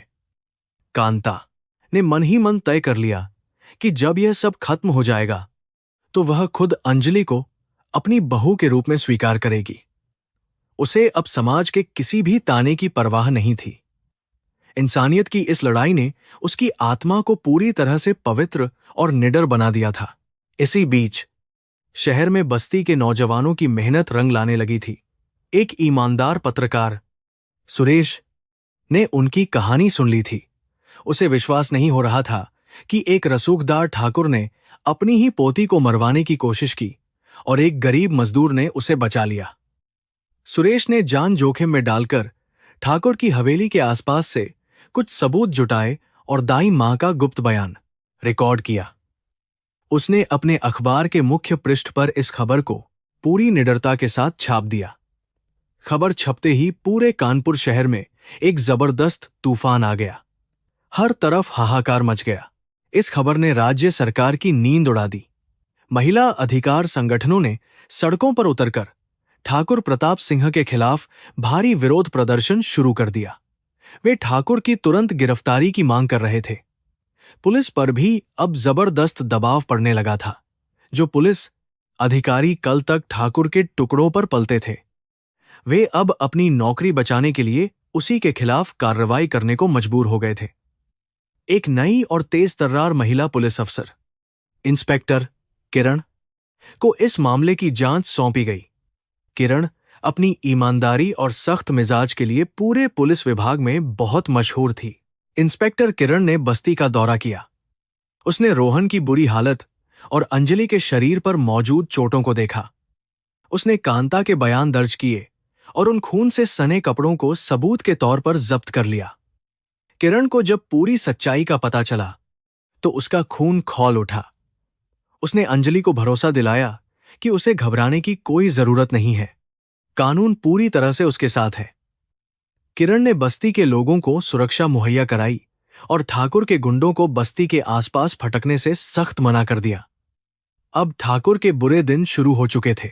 रोहन की आंखों में एक नई चमक आ गई थी। उसका बहाया हुआ खून और अंजलि के बहाए हुए आंसू आखिरकार अपना असर दिखा रहे थे। यह लड़ाई अब सिर्फ एक बस्ती की नहीं, बल्कि पूरे समाज की बन चुकी थी। जो लोग कभी जाति और गरीबी की बेड़ियों में जकड़े हुए थे, उन्होंने अपने आत्मसम्मान को पहचान लिया था। ठाकुर प्रताप सिंह को अब समझ में आ रहा था कि गरीबों के खून और आंसुओं में कितनी ताकत होती है। जब वे एकजुट होकर सैलाब का रूप ले लेते हैं, तो बड़े से बड़े जुल्मी का सिंहासन भी पत्ते की तरह कांपने और ढहने लगता है।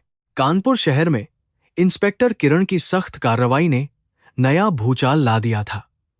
मीडिया और मानवाधिकार संगठनों के बढ़ते दबाव के कारण पुलिस को ठाकुर प्रताप सिंह के खिलाफ एफआईआर दर्ज करनी पड़ी। सुबह होते ही पुलिस की कई गाड़ियां ठाकुर की आलीशान हवेली के बाहर आकर रुक गईं। जो पुलिस वाले कल तक ठाकुर के सामने सिर झुकाते थे, आज उनके हाथों में गिरफ्तारी का वारंट था। हवेली के अंदर हड़कंप मच गया था। ठाकुर को यकीन नहीं हो रहा था कि एक अछूत नौकरानी ने उसके बड़े साम्राज्य की जड़ें हिला दी हैं। ठाकुर प्रताप सिंह ने गुस्से में अपनी हवेली के दरवाजे बंद करवा दिए और वकीलों को बुलाने का आदेश दिया। उसने इंस्पेक्टर किरण को अकेले में बुलाया और पैसों का लालच देने की कोशिश की। ठाकुर ने मेज पर रुपयों से भरा एक बड़ा सूटकेस रख दिया और कहा कि वह इस मामले को यहीं रफा दफा कर दे। उसका मानना था कि दुनिया में हर इंसान की एक कीमत होती है। वह सोचता था कि इस पुलिस अफसर को भी आसानी से खरीद लेगा, लेकिन किरण उन भ्रष्ट अधिकारियों में से बिल्कुल नहीं थी जो अपना ईमान बेचते हों। किरण ने उस सूटकेस को जोर से ठोकर मारी, जिससे सारे नोट जमीन पर बिखर गए। उसने ठाकुर की आंखों में आंखें डालते हुए कहा कि यह उसकी सबसे बड़ी भूल है। किरण ने कड़क आवाज में चेतावनी दी कि कानून के हाथ बहुत लंबे होते हैं और अब ठाकुर का सारा पैसा उसे जेल जाने से नहीं बचा सकता। उसने हवेली के कोने कोने की तलाशी लेने का आदेश दिया। ठाकुर का बेटा, जो इस पूरे जघन्य अपराध में बराबर का शरीक था, पुलिस को देखकर पिछले दरवाजे से भागने की कोशिश कर रहा था। पुलिस के जवानों ने ठाकुर के बेटे को हवेली के पिछले बाग में दबोच लिया। उसके चेहरे पर मौत का खौफ साफ दिखाई दे रहा था। अपने इकलौते बेटे को हथकड़ियों में जकड़ा हुआ देखकर ठाकुर का अहंकार बुरी तरह टूट गया। उसने तुरंत अपने राजनीतिक आकाओं और मंत्रियों को फोन लगाना शुरू कर दिया।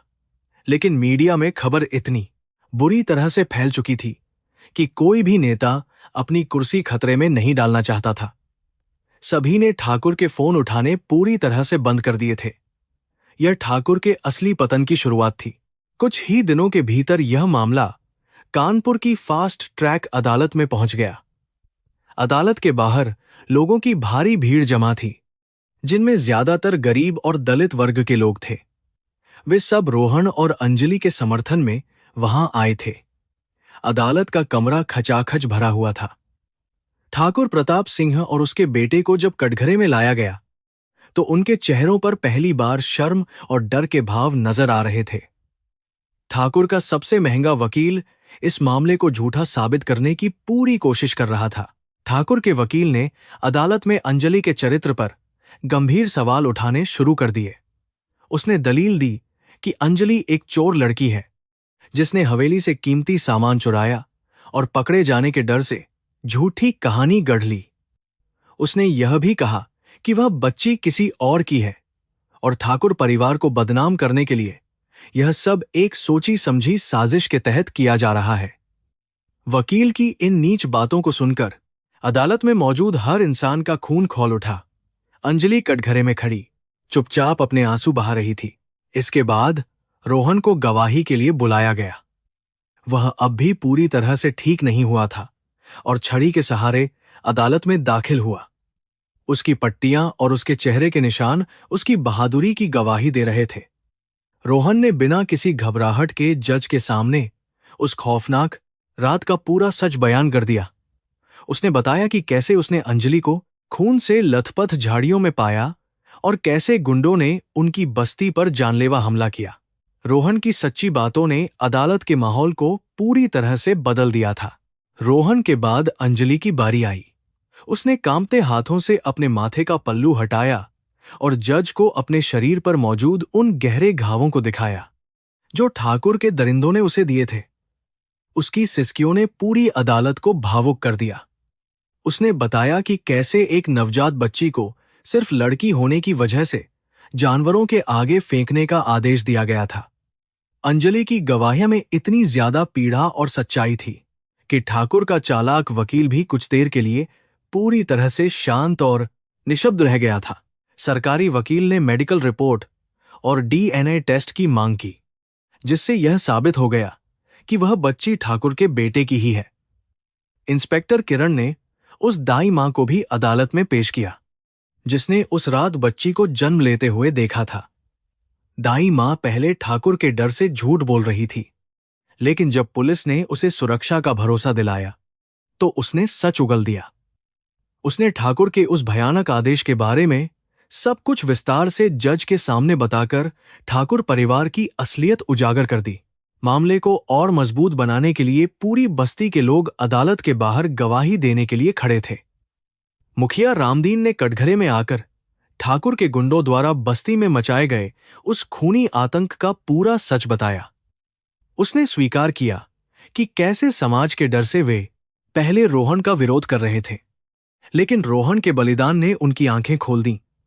एक के बाद एक कई पड़ोसियों ने रोहन के घर पर हुए भयानक हमले की गवाही दी। ठाकुर के पास अब बचने का कोई भी रास्ता नहीं बचा था। आखिरकार वह ऐतिहासिक दिन आ गया जब अदालत अपना अंतिम फैसला सुनाने वाली थी। पूरे कानपुर शहर में पुलिस का भारी बंदोबस्त किया गया था ताकि कोई दंगा न भड़के। जज ने अपने फैसले में कहा कि ठाकुर प्रताप सिंह और उसके बेटे ने इंसानियत के खिलाफ एक बेहद घिनौना और अक्षम्य अपराध किया है। एक नवजात बच्ची की हत्या की साजिश रचना और दलित महिला पर जानलेवा हमला करना सभ्य समाज में बर्दाश्त नहीं किया जा सकता। अदालत के अंदर पूरी तरह खामोशी थी और सभी लोग अपनी सांसें रोके जज की बात सुन रहे थे। जज ने ठाकुर प्रताप सिंह, उसके बेटे और भैरव सिंह सहित सभी गुंडों को हत्या के प्रयास और दंगा भड़काने के जुर्म में उम्र कैद की सख्त सजा सुनाई। इसके साथ ही उन पर भारी जुर्माना भी लगाया गया, जो अंजलि और गंगा के सुरक्षित भविष्य के लिए मुआवजे के रूप में दिया जाना था। फैसला सुनते ही ठाकुर के पैरों तले जमीन खिसक गई। वह वहीं अदालत के फर्श पर धड़ाम से गिर पड़ा। जो इंसान कल तक खुद को भगवान समझता था, आज वह कानून के सामने एक लाचार और बेबस अपराधी बनकर घुटनों पर रो रहा था। यह ईश्वर के न्याय और कर्म के सिद्धांत की सबसे बड़ी जीत थी। कर्म का पहिया जब घूमता है तो वह किसी की दौलत या रसूख नहीं देखता। ठाकुर ने जिन गरीबों को कीड़े मकोड़े समझकर अपने पैरों तले रौंदने की कोशिश की थी, आज उन्हीं गरीबों ने उसे उसके असली मुकाम पर पहुंचा दिया था। जेल की सलाखों के पीछे ठाकुर की जिंदगी अब एक नर्क बन चुकी थी। उसके अपने परिवार वालों ने बदनामी के डर से उससे सारे रिश्ते तोड़ लिए थे। वह खौफनाक हवेली की यादों में तड़पकर अपनी सजा काट रहा था। अदालत के बाहर निकलते ही रोहन और अंजलि का स्वागत फूलों की बारिश और ढोल नगाड़ों के साथ किया गया। पूरी मलिन बस्ती में आज दिवाली जैसा उत्सव का माहौल था। कांता ने रोहन की आरती उतारी और उसे गले लगाकर खूब रोई। यह खुशी के आंसू थे, उस आजादी के आंसू थे जो उन्होंने बहुत बड़ी कीमत चुकाकर हासिल की थी। अंजलि ने गंगा को अपने सीने से लगा रखा था। आज वह बच्ची किसी जमींदार की ठुकराई हुई पोती नहीं, बल्कि पूरे कानपुर शहर के लिए न्याय की एक सबसे बड़ी और जिंदा मिसाल बन चुकी थी। मीडिया के कैमरों ने अदालत के बाहर रोहन को पूरी तरह घेर लिया। पत्रकारों ने उससे पूछा कि एक आम मजदूर होने के बावजूद उसे इतने बड़े जमींदार से लड़ने की हिम्मत कहां से मिली। रोहन ने बहुत ही शांत भाव से जवाब दिया कि हिम्मत किसी की दौलत या ताकत से नहीं, बल्कि इंसान की सच्ची नीयत से आती है। उसने कहा कि जब तक समाज में लड़कियों को बोझ समझा जाएगा और दलितों को अछूत माना जाएगा, तब तक यह लड़ाई खत्म नहीं होगी। उसकी इन बातों ने पूरे देश के लोगों पर गहरी छाप छोड़ी। अंजलि के चेहरे पर अब एक अजीब सा सुकून और नया आत्मविश्वास आ गया था। वह जानती थी कि अब उसे किसी ठाकुर या समाज के ठेकेदार से डरने की बिल्कुल जरूरत नहीं है। सरकार ने मुआवजे की रकम से अंजलि के लिए एक छोटा सा घर और रोजगार की अच्छी व्यवस्था कर दी थी, लेकिन अंजलि ने वह घर लेने से विनम्रतापूर्वक इनकार कर दिया। उसने फैसला किया कि वह उसी बस्ती में रोहन और कांता के साथ रहेगी, क्योंकि वही उसका असली परिवार था। इस फैसले ने कांता के दिल को और भी भावुक कर दिया। बस्ती की अन्य महिलाओं के साथ मिलकर अंजलि ने एक छोटी सी सिलाई मशीन खरीद ली और अपना नया काम शुरू कर दिया। वह अपनी मेहनत की कमाई से गंगा की अच्छी परवरिश करना चाहती थी। रोहन भी अब सूती मिल में वापस अपने काम पर जाने लगा था, लेकिन अब उसका सम्मान बस्ती में ही नहीं बल्कि पूरे शहर में बहुत अधिक बढ़ गया था। मिल के मालिक ने भी उसे पदोन्नति दे दी थी। जिंदगी धीरे धीरे पटरी पर लौट रही थी। इस बड़े तूफान ने उनके जीवन के हर पहलू को एक नई दिशा दे दी थी। रात के समय जब रोहन काम से लौटता तो अंजलि उसके लिए गर्म खाना बनाकर इंतजार करती। उन दोनों के बीच एक अनकहा सा बेहद प्यारा रिश्ता बन चुका था। वे घंटों बैठकर भविष्य की बातें करते।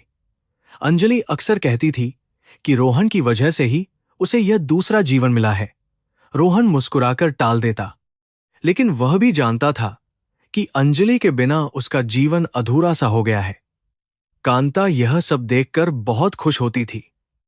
उसे अपनी होने वाली बहू और पोती में अपना पूरा हंसता खेलता संसार दिखाई देता था। गंगा अब धीरे धीरे बड़ी हो रही थी। उसकी मीठी किलकारियों से रोहन का छोटा सा घर हमेशा गूंजता रहता था। जब वह रोहन की उंगली पकड़कर चलने की कोशिश करती तो रोहन अपने सारे दुख दर्द भूल जाता था। समाज की वे पुरानी बेड़ियां जो अंजलि को एक अछूत और रोहन को गरीब मजदूर मानती थीं, अब पूरी तरह से टूट चुकी थीं। उन्होंने साबित कर दिया था कि इंसानियत से बड़ा कोई धर्म नहीं होता। बस्ती के लोग अब अंजलि से सलाह लेने आते थे। वह उनके लिए एक बड़ी प्रेरणा बन चुकी थी। एक शुभ दिन कांता ने अंजलि और रोहन को अपने पास बुलाया। उसने दोनों के हाथ एक दूसरे के हाथों में रख दिए और बहुत प्यार से कहा कि वे दोनों अब एक नई शुरुआत करें। कांता ने कहा कि समाज क्या कहेगा। इसकी चिंता उसने हमेशा के लिए छोड़ दी है। वह चाहती है कि रोहन और अंजलि विधिवत रूप से शादी कर लें और गंगा को एक पूरा परिवार मिल सके। यह सुनकर अंजलि की आंखों में खुशी के आंसू आ गए। रोहन ने भी अपनी मां के इस खूबसूरत फैसले को पूरे दिल से स्वीकार कर लिया। उनकी शादी की खबर पूरे शहर में एक संदेश की तरह फैल गई। बस्ती के लोगों ने चंदा इकट्ठा करके इस शादी को एक बड़े उत्सव के रूप में मनाने का फैसला किया। जिस बस्ती में कभी ठाकुर के गुंडों ने खूनी तांडव मचाया था, आज वहां शहनाइयां बज रही थीं। लोग खुशियों के गीत गा रहे थे और पूरे मोहल्ले को रोशनी से सजाया गया था। इस शादी में शहर के कई बड़े अधिकारी, पत्रकार और समाज सेवक भी शामिल हुए। यह सिर्फ दो इंसानों का मिलन नहीं, बल्कि पुरानी सड़ी गली मान्यताओं पर एक बड़ी जीत थी। हिंदू धर्म में कर्म के सिद्धांत को सबसे ऊपर रखा गया है। रोहन के निस्वार्थ कर्म ने न केवल एक बच्ची की जान बचाई, बल्कि क्रूर अत्याचारी को सही अंजाम तक पहुंचाया। ठाकुर की हवेली, जो कभी जुल्म का प्रतीक थी, अब वीरान और मनहूस हो चुकी थी। लोग उस हवेली के पास से गुजरने में डरने लगे थे। वहां अब सिर्फ सन्नाटा और ठाकुर के पापों की गूंज बची थी। यही प्रकृति का न्याय है। जो इंसान जैसा बीज बोता है, उसे समय आने पर वैसा ही फल काटना पड़ता है। यह एक अटल सत्य है। अदालत की जीत और शादी की खुशियों ने रोहन और अंजलि के जीवन के सारे काले बादलों को हमेशा के लिए दूर कर दिया था। वे जानते थे कि जिंदगी में कई चुनौतियां आ सकती हैं, लेकिन अब वे अकेले नहीं थे। उनका प्यार, उनका परिवार और उनका अटूट विश्वास उनकी सबसे बड़ी ताकत बन चुका था। रात के समय झोपड़ी के बाहर बैठकर वे दोनों आसमान के सितारों को देखते और भगवान का शुक्रिया अदा करते। एक खौफनाक रात से शुरू हुई यह दर्द भरी कहानी अब एक खूबसूरत और सुनहरे मोड़ पर पहुंच चुकी थी। समय का पहिया घूमता रहा और उस भयानक रात को बीते 5 साल हो चुके थे। कानपुर की उस बस्ती की तस्वीर अब पूरी तरह बदल चुकी थी। जो कच्ची सड़कें कभी खौफ का प्रतीक थीं, वहां अब पक्की ईंटें बिछ गई थीं। रोहन की पुरानी झोपड़ी अब एक पक्के मकान में बदल चुकी थी। 5 साल की नन्ही गंगा इस घर की जान थी। उसकी तोतली बोली और चंचल हरकतों ने रोहन, अंजलि और कांता के जीवन में खुशियों का एक गहरा रंग भर दिया था।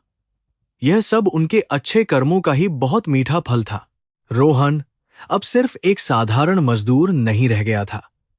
अपनी ईमानदारी और निडरता के कारण उसे सूती मिल में सुपरवाइजर के पद पर तरक्की मिल गई थी। मिल के सभी मजदूर उसका बहुत सम्मान करते थे, क्योंकि वह हमेशा उनके हकों के लिए लड़ता था। अंजलि ने भी अपने पुराने डर को पीछे छोड़कर एक नई पहचान बना ली थी। उसने बस्ती की अन्य गरीब महिलाओं के साथ मिलकर सिलाई का एक बड़ा काम शुरू कर दिया था। अब वे सब महिलाएं आत्मनिर्भर थीं और उन्हें किसी के आगे दबकर रहने की जरूरत नहीं थी। कांता का पूरा दिन अपनी प्यारी पोती गंगा के साथ खेलते हुए बीतता था। जो समाज कभी एक दलित लड़की और अनाथ बच्ची को पनाह देने पर कांता को गालियां दे रहा था, आज वही समाज उनके परिवार की मिसालें देता था। मुखिया रामदीन और पड़ोस के सभी लोग अब त्योहारों पर उनके घर सबसे पहले आते थे। जाति और छुआछूत की वे मजबूत दीवारें, जिन्होंने सदियों से इंसानों को बांट रखा था, अब रोहन के प्यार और बलिदान की आंच में पूरी तरह से पिघलकर खत्म हो चुकी थीं। यह समाज का नया रूप था। दूसरी तरफ जेल की काली और भयानक कोठरी में ठाकुर प्रताप सिंह अपनी सजा काट रहा था। उसका सारा गुरूर, दौलत और ताकत अब मिट्टी में मिल चुका था। 5 सालों में उसके परिवार का कोई भी सदस्य उससे मिलने जेल नहीं आया था।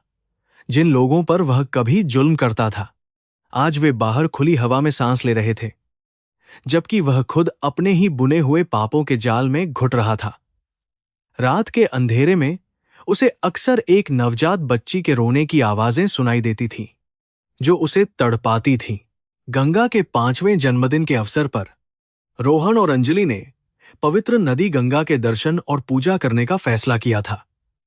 उन्होंने अपनी बच्ची का नाम इसी पावन नदी के नाम पर रखा था, जिसने उनके जीवन के सारे पाप और दुख धो दिए थे। कांता की भी बरसों से यह इच्छा थी कि वह जीवन में एक बार गंगा स्नान जरूर करे। इसलिए पूरे परिवार ने खुशी खुशी कानपुर से वाराणसी तक की ट्रेन की यात्रा की। रास्ते भर नन्ही गंगा खिड़की से बाहर के नजारे देखकर खुशी से तालियां बजाती रही और मुस्कुराती रही। वाराणसी पहुंचने पर सुबह का दृश्य बेहद अद्भुत और शांतिपूर्ण था। चारों तरफ मंदिरों की घंटियों की आवाज और हवा में अगरबत्ती की मीठी महक फैली हुई थी। गंगा नदी के घाटों पर हजारों श्रद्धालुओं की भीड़ अपने पाप धोने और भगवान से आशीर्वाद मांगने के लिए इकट्ठा थी। रोहन अपनी मां का हाथ थामे हुए घाट की सीढ़ियों से नीचे उतर रहा था, जबकि अंजलि ने नन्ही गंगा को अपनी गोद में उठा रखा था। पानी की लहरें जब सीढ़ियों से टकराती थीं, तो एक मधुर संगीत सा उत्पन्न होता था, जो बहुत शांति देता था। सूरज अभी पूरी तरह से नहीं निकला था और आसमान में लाल और सुनहरे रंगों की खूबसूरत चादर बिछी हुई थी। कांता ने सबसे पहले पवित्र जल में डुबकी लगाई और हाथ जोड़कर अपने परिवार की सुख शांति के लिए भगवान शिव से प्रार्थना की। उसके चेहरे पर जो संतोष और खुशी थी, वह रोहन के लिए दुनिया की सबसे बड़ी दौलत थी। उसने अपनी मां को कभी इतना खुश और तनाव मुक्त नहीं देखा था। यह उस भयानक रात के संघर्ष और उनके द्वारा सहे गए तमाम दुखों का एक बहुत ही खूबसूरत और सुखद अंत था। रोहन और अंजलि एक दूसरे का हाथ थामे पानी में खड़े थे। उन्होंने एक दिए और फूलों से सजी छोटी सी नाव खरीदी और उसे गंगा की लहरों पर धीरे से छोड़ दिया। दिए की वह टिमटिमाती लौ लहरों के साथ आगे बढ़ रही थी, जो उनके जीवन की आशा और प्रेम का प्रतीक थी। अंजलि ने रोहन की तरफ देखा और उसकी आंखों में आंसू छलक आए। ये आंसू दुख के नहीं, बल्कि कृतज्ञता और असीम प्रेम के थे।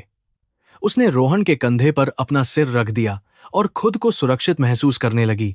उस रात अगर तुम मुझे उस अंधेरे जंगल में नहीं मिलते, तो आज मेरी और इस बच्ची की क्या हालत होती, यह सोचकर ही मेरी रूह कांप जाती है, अंजलि ने भावुक स्वर में कहा। रोहन ने मुस्कुराते हुए उसके माथे को चूमा और प्यार से जवाब दिया, वह अंधेरा तो बस एक परीक्षा थी अंजलि। भगवान हमें मिलाना चाहते थे, इसीलिए उन्होंने तुम्हें मेरे रास्ते में भेजा।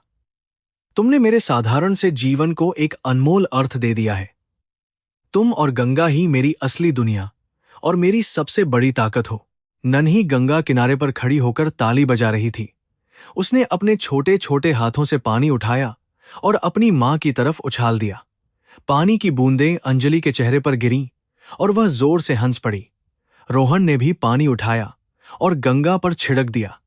वहां घाट पर खड़े अन्य लोग इस छोटे से खुशहाल परिवार को देखकर मुस्कुरा रहे थे। किसी को भी यह पता नहीं था कि इस बेइंतहा खुशी के पीछे एक कितना भयानक संघर्ष छिपा है। यह उनकी शानदार जीत थी जो उन्होंने हासिल की थी। सूरज अब पूरी तरह से क्षितिज के ऊपर आ चुका था। उसकी सुनहरी किरणें गंगा के पानी पर पड़कर चमक रही थीं, मानो नदी ने सोने की चादर ओढ़ ली हो। घाट पर मौजूद पंडितों ने एक साथ शंख बजाना शुरू किया, जिसकी ध्वनि से पूरा वातावरण पवित्र और अलौकिक हो गया। रोहन, अंजलि और कांता ने आंखें बंद कीं और अपने दोनों हाथ जोड़कर उस परम शक्ति को धन्यवाद दिया, जिसने उन्हें सही रास्ता दिखाया। उन्होंने उन सभी के लिए भी प्रार्थना की जो आज भी समाज के जुल्म का शिकार है। भारत का यह हिस्सा, जहां परंपराएं और मान्यताएं अक्सर लोगों के पैरों की बेड़ियां बन जाती हैं, वहां रोहन ने एक नई मिसाल कायम की थी। उसने साबित कर दिया था कि इंसानियत से बड़ा कोई धर्म नहीं होता और नफरत कभी भी प्यार पर जीत हासिल नहीं कर सकती। एक अकेली और डरी हुई लड़की को अपनाकर उसने पूरे समाज की मानसिकता को एक जोरदार तमाचा मारा था। अब कानपुर की उस मलिन बस्ती में कोई बच्चा अनाथ नहीं था और महिलाएं खुद को कमजोर महसूस नहीं करती थीं। यह सच्ची क्रांति थी। पूजा समाप्त होने के बाद वे सब घाट के किनारे सीढ़ियों पर बैठ गए। रोहन ने अपने झोले से एक छोटी सी किताब निकाली। यह वही गीता थी जिसे वह अक्सर रात के समय पढ़ता था। उसने गंगा को अपनी गोद में बिठाया और उसे एक कहानी सुनाने लगा। यह कहानी किसी राजा या रानी की नहीं थी, बल्कि कर्म और धर्म की थी।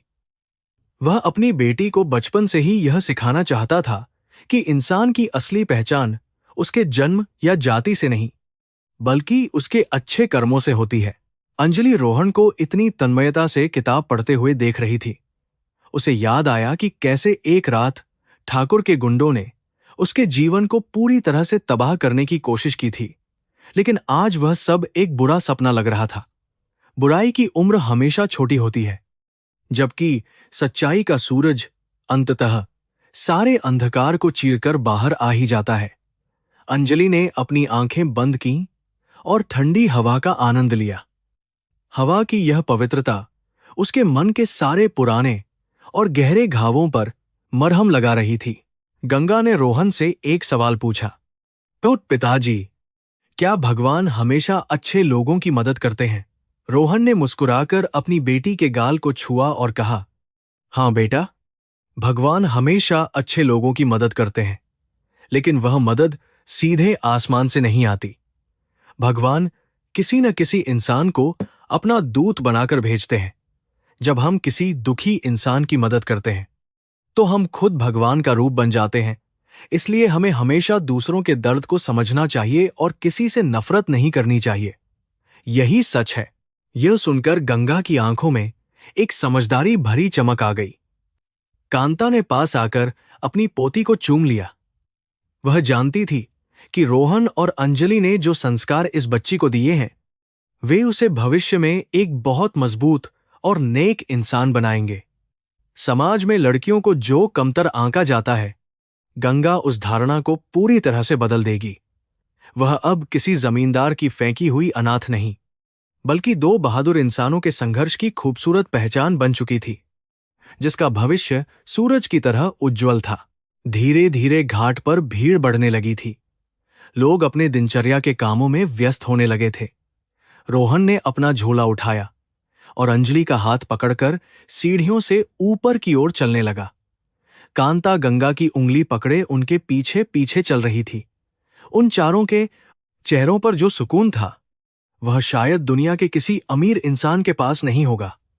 वे वापस कानपुर अपनी उसी बस्ती में जाने के लिए तैयार थे, जिसे उन्होंने अपने खून पसीने और प्यार से एक स्वर्ग में बदल दिया था।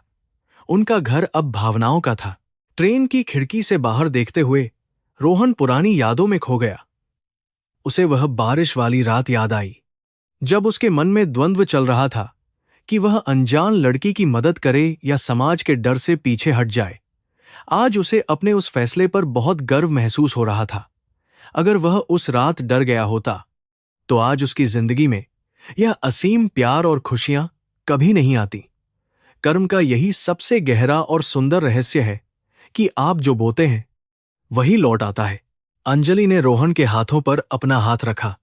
वह बिना कुछ कहे ही रोहन के दिल की सारी बातें समझ गई थी। दोनों की नजरें मिलीं और उन दोनों ने एक दूसरे को एक मूक वचन दिया कि वे हमेशा एक दूसरे का ऐसे ही साथ निभाएंगे। जीवन में चाहे कितनी भी बड़ी मुश्किलें क्यों ना आए, वे अपने प्यार और विश्वास की ताकत से हर मुसीबत का डटकर सामना करेंगे। गंगा उनकी गोद में सो गई थी।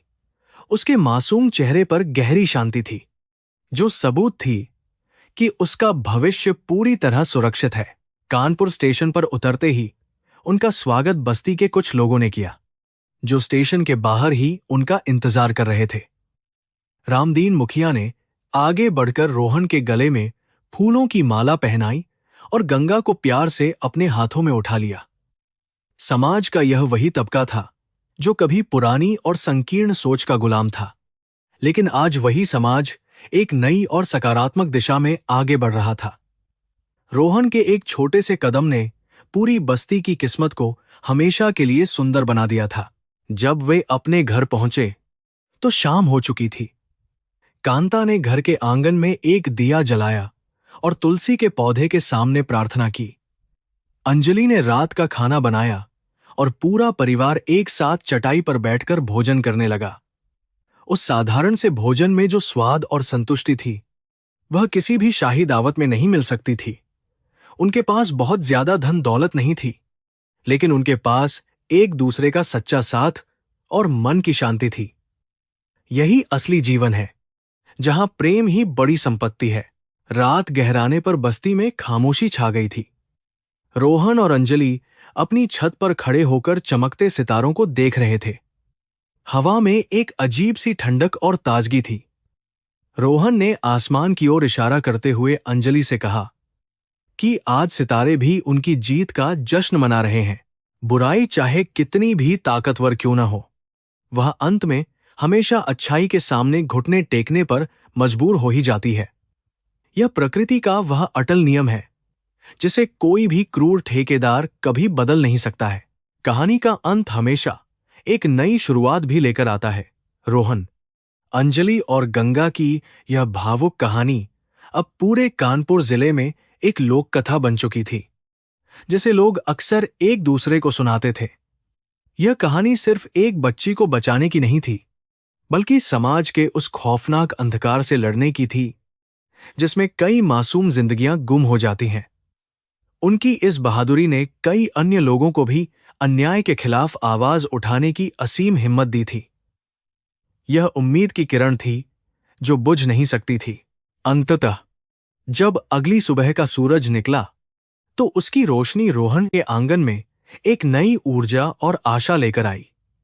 उस रोशनी में न कोई जाति थी, न कोई गरीबी और न ही कोई डर बचा था। सिर्फ निस्वार्थ प्रेम, गहरा समर्पण और अटूट विश्वास था। इंसानियत की यह विजय गाथा इस बात का सबसे बड़ा प्रमाण है कि अगर हमारे इरादे सच्चे हों और हम कर्म के मार्ग पर डटे रहें, तो हम किसी भी भयानक तूफान का रुख मोड़ सकते हैं। यही धर्म है और यही सबसे सच्चा कर्म है। कानपुर के सूती मिल से रात की थका देने वाली पाली खत्म करने के बाद रोहन भारी कदमों से अपने घर लौट रहा था। मूसलाधार बारिश ने कच्ची सड़कों को गहरे कीचड़ में तब्दील कर दिया था। शहर के बाहरी इलाके में स्थित झुग्गियों की ओर जाने वाला रास्ता हमेशा सुनसान रहता था। आज रात की खामोशी ज्यादा भयानक लग रही थी, जैसे सिर्फ बारिश और जूतों की छप छप की आवाज तोड़ रही थी। शरीर का हर जोड़ दर्द कर रहा था, लेकिन उसे रुकना नहीं था, क्योंकि घर पर बीमार मां उसका इंतजार कर रही थी। रोहन का जीवन गरीबी और संघर्षों की एक अंतहीन कहानी थी। पिता की मृत्यु के बाद से परिवार की पूरी जिम्मेदारी उसके कंधों पर आ गई थी। मिल में पसीना बहाने के बावजूद मिलने वाली मामूली पगार से घर चलाना मुश्किल था। मां की दवाइयों का बढ़ता खर्च उसे अंदर ही अंदर खाए जा रहा था। समाज के सबसे निचले तबके से होने के कारण उनका कोई विशेष सम्मान नहीं था। फिर भी रोहन अपनी मेहनत और ईमानदारी के दम पर एक इज्जतदार जीवन जीने की कोशिश कर रहा था। वह कभी अपनी किस्मत से शिकायत नहीं करता था। बारिश की रफ्तार अचानक तेज हो गई, मानो आसमान रोहन की मुश्किलों को और बढ़ाना चाहता हो। वह तेजी से कदम बढ़ाने लगा, लेकिन कीचड़ के कारण उसके पैर फिसल रहे थे। अब वह उस खौफनाक जंगल के पास पहुंच गया था, जो शहर के कचरा डंपिंग ग्राउंड से सटा हुआ था। लोग कहते थे कि यह जगह प्रेत आत्माओं और बुरे लोगों का अड्डा है। यहां रात के समय कोई भी अकेला जाने की हिम्मत नहीं करता था। अंधेरा इतना घना था कि उसे अपना हाथ मुश्किल से दिखाई दे रहा था।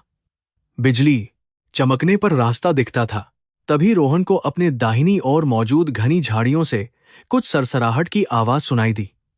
उसके कदम अचानक वहीं ठिठक गए। एक पल के लिए उसके मन में डर पैदा हो गया कि कहीं कोई खूंखार जानवर या लुटेरा तो वहां छिपा नहीं है।